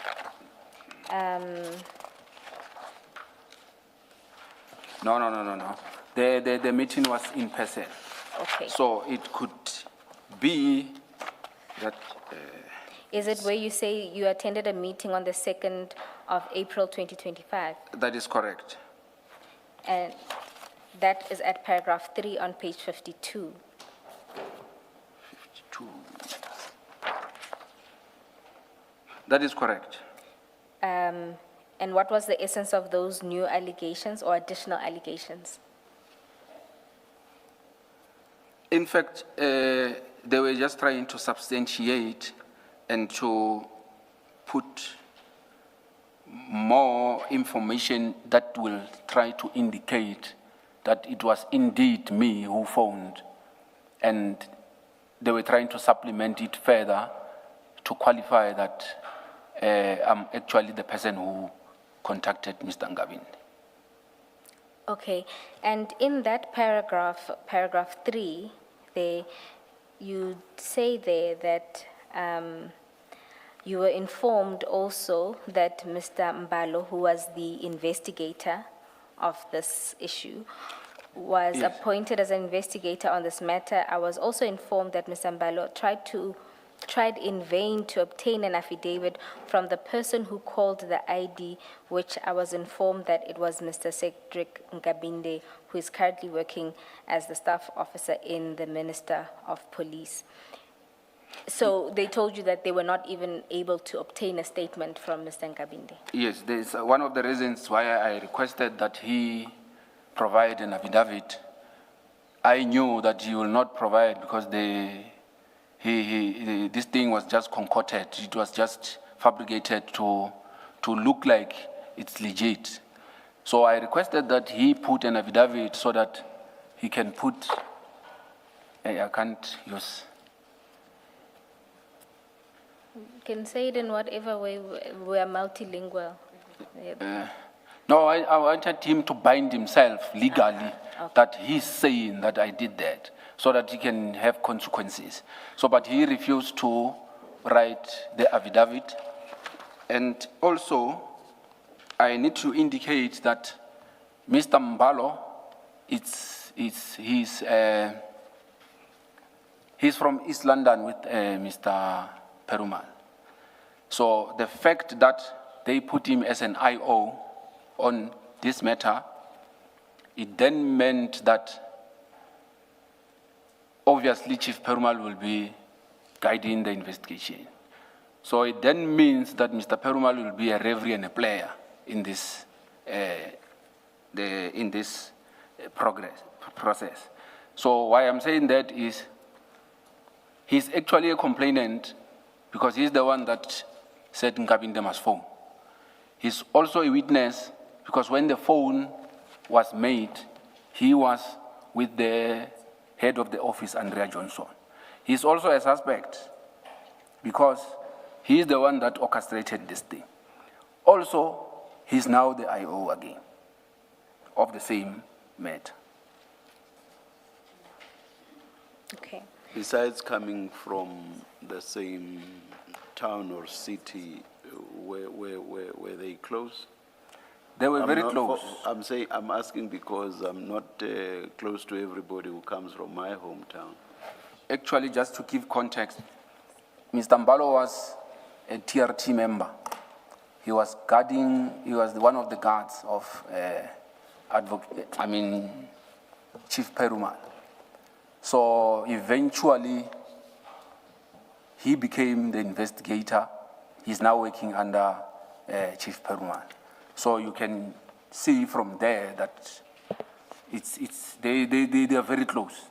No, that answers me. Thank you. Do you know when this investigation started into you, or when the call was made? I did not even know the date, the time, or the duration of the call, because Nkabinde told them straight that actually when Mbalo indicated to me that he requested that information from Nkabinde, Mr. Nkabinde told them that he can't remember when the call was made. And it's recorded on my affidavit that this is what Mbalo said to me. So as things stand, I don't have the date of the call. I don't have the date in the form of hours, minutes, or seconds. I don't even know the duration of that call. It was never put to me that on this date I did this. I don't know when that call was made. And are you aware when the ID launched an investigation into you? I will presume that on that day that I was informed, on the day that I was informed that Mr. Mbalo is the IO, I presumed that that was the start. Okay. Ms. Pewa, if you look at page 43, if you hadn't, and you have from paragraph 7 there, and 8, 9, that's Ms. Johnson. Maybe you want to put it to the witness, it might refresh what discussion they had. So now if you go to page 43 at paragraph 7, Correct? you'll see there in the letter, Advocate Johnson records that she started receiving the calls on the 29th. You see that? That is correct. And that it's only on the 30th when Yes. she got an opportunity to speak with that person. That is correct, but also these dates relates to the dates when she received a call, allegedly received a call from Nkabinde. The actual call to Nkabinde, no one is talking about it, where he's alleging that he received a call from myself. Okay. And then just, I want to point your attention to something else. If we can go into file 10. My apologies, Commissioner Khumalo. At page 245,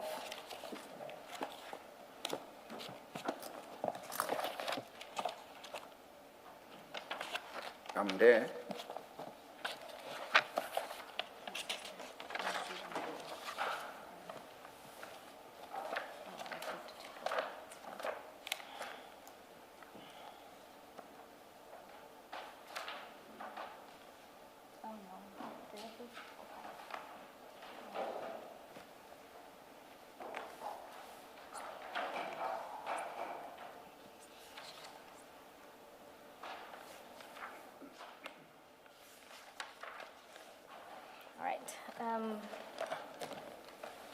You will see there is a screenshot that was provided by Ms. Ramsamy. Okay. And then you'll see that on the 30th,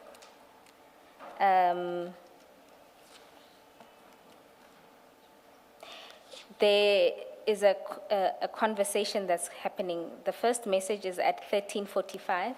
You see that? I can see that, And Chair. it says, "Afternoon, Advocate Johnson, please advise authorization for the NGAB standalone. Must it be done as a Section 2813 or 28.1? And then there's a response to that, and it says, "We'll check. We will need to talk. Something terrible has happened. Whatever you do, don't discuss anything with NGAB with Mansa. When you hear what I have to say, your heart will break. And that's at 13:55. And then Ms. Ramsamy responds and says, we have been keeping that between Mr. S, myself, and Dylan. I And see. then if you go on to the next message at 14:05, Advocate Johnson responds and says, don't talk to Mr. S either. I have to figure some things out. It's bad. Then there's a response from Ms. Ramsamy, says, I won't. I'm worried now. Now, this seems to be a conversation about an authorization on an investigation related to Ms. Nkabinde. Did you know anything about this investigation? No, I didn't know anything about it. And it seems that Ms. Ramsamy confirms that they've been keeping this between herself, Mr. S, and Dylan. No, I saw that. And just to confirm, who's Mr. S? Mr. S would be Mr. Sissoko. So at this stage, you had no knowledge of an investigation into Mr. Nkabinde, and clearly one of the people involved is saying that this investigation was kept between the three people. Yes. Okay. Now, Commissioners, I propose to move past this to cover the last thing, which is his grievance that he then files during this process. Can we then go to paragraph 61 on page 19?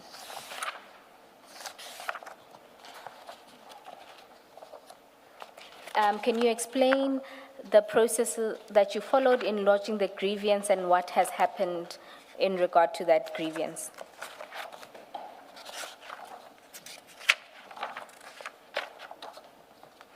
I subsequently decided to lodge a grievance after I have sent numerous emails asking about the progress of this investigation. So since the 7th of February, we are now in October. Nothing is happening. Everyone is quiet. There's no information about the polygraphy. There's nothing. There's no update. So I decided to send emails to say what is happening. None of the response is coming. On the 24th, I decided to file a grievance to say I've been investigated from this day, still today, no one is saying fuck all about this thing. Oh. Yes, nobody has said anything about the matter. That is correct. And after your grievance was filed, what happened? Was there a response to the grievance? As we're sitting here, there's nothing. I have not heard anything since then. And So then, what actually happened is I happened to get information that at some point after the grievance, there was, I don't know whether to say panic or maybe a retaliation or what. So Nkabinde was contacted again to say, hey bro, things have changed now. So I don't know how they managed to persuade him to file an affidavit. So I'm informed there's an affidavit and it was obtained after I lodged the grievance. I'm also informed that there's a case that was opened, section 41(6), against me. So I can't say anything further than that, just the information that I've received. And also, I need to indicate that Mr. Padiachi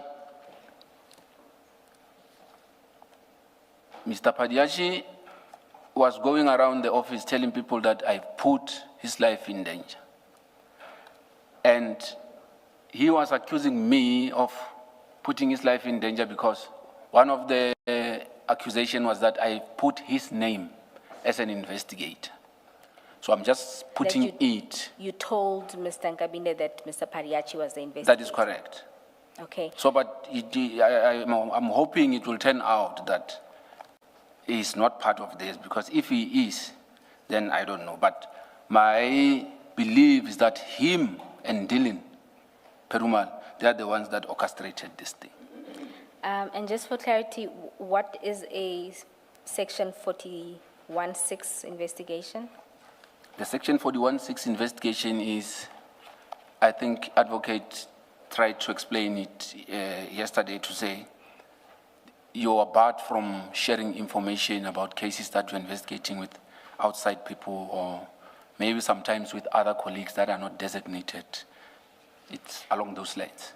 And have you ever seen that kind of inquiry, 41(6), being conducted internally at IDEC? I have never. This should be the first one. Alternatively, maybe if there was, I was not aware of. Right. Thank you. And you've also mentioned that despite various follow-ups, nothing has since come out of any of these processes. Fuck all.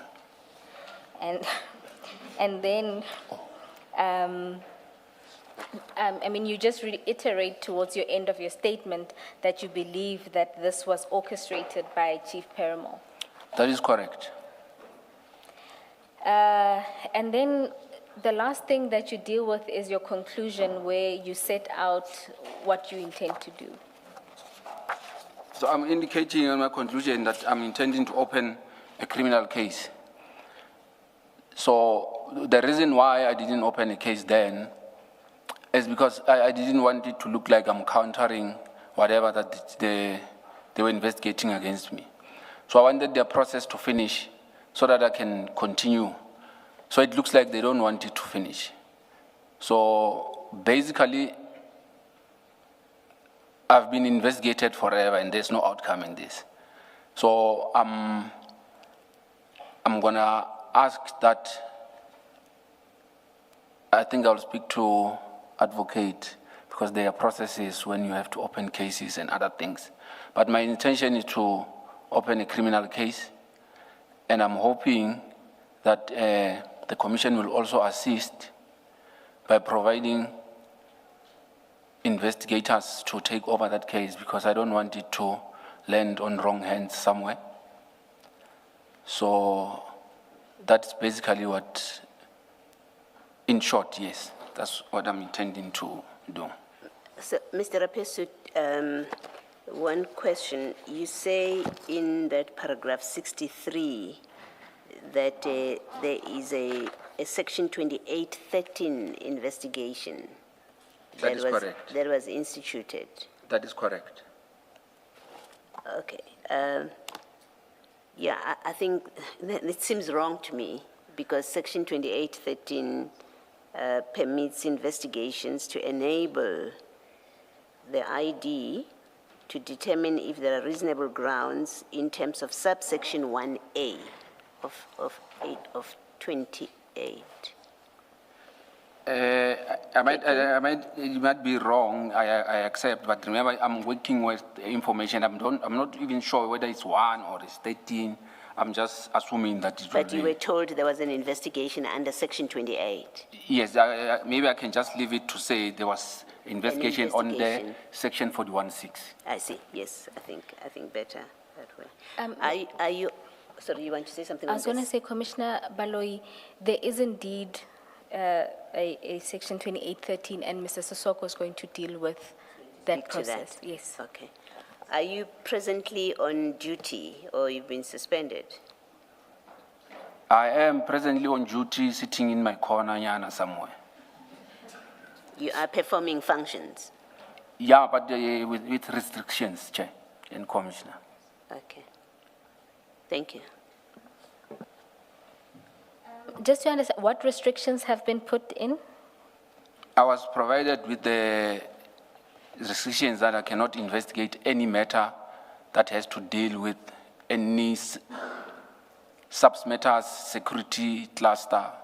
That will include all the people that are sitting in the security cluster. I'm barred from investigating those cases. So you can proceed with all the other investigations into the Zondo recommendations? That is correct. Okay. That aren't related to the security sector cluster? That is correct. All right. Thank you. And CI would be included in the security cluster, so you wouldn't be... That is correct. Okay. Those are my questions, unless there's something else that you want to say.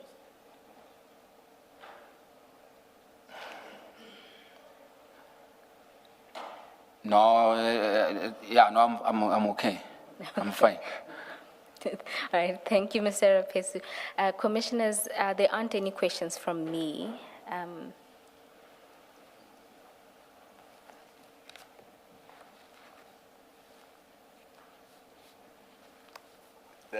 Maybe I will leave it for Advocate Ramsamy. In the chats you were looking at, there's one of the 6th of January 2025, where after the Cape Town consultation, she sends the chat to Advocate Johnson to update her about the Cape Town trip and the supplementaries, just to corroborate what this witness said. But maybe because it's Advocate Ramsamy's chat, she will speak to it when she comes back. All right, yes, Commissioner. I'm advised it will be covered in part 2. Thank you.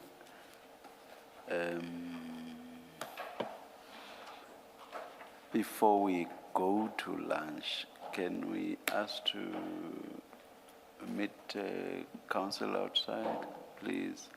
And we'll come back shortly. Just a moment. When we stand down just now, you are free to depart. You are excused. Thank you very much. Thank you, Chair and Commissioners. Thank you. Let's adjourn.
there's agreement all around that it will not serve much purpose to start with the next witness because that will mean only 1 hour and will be far from being done with that witness.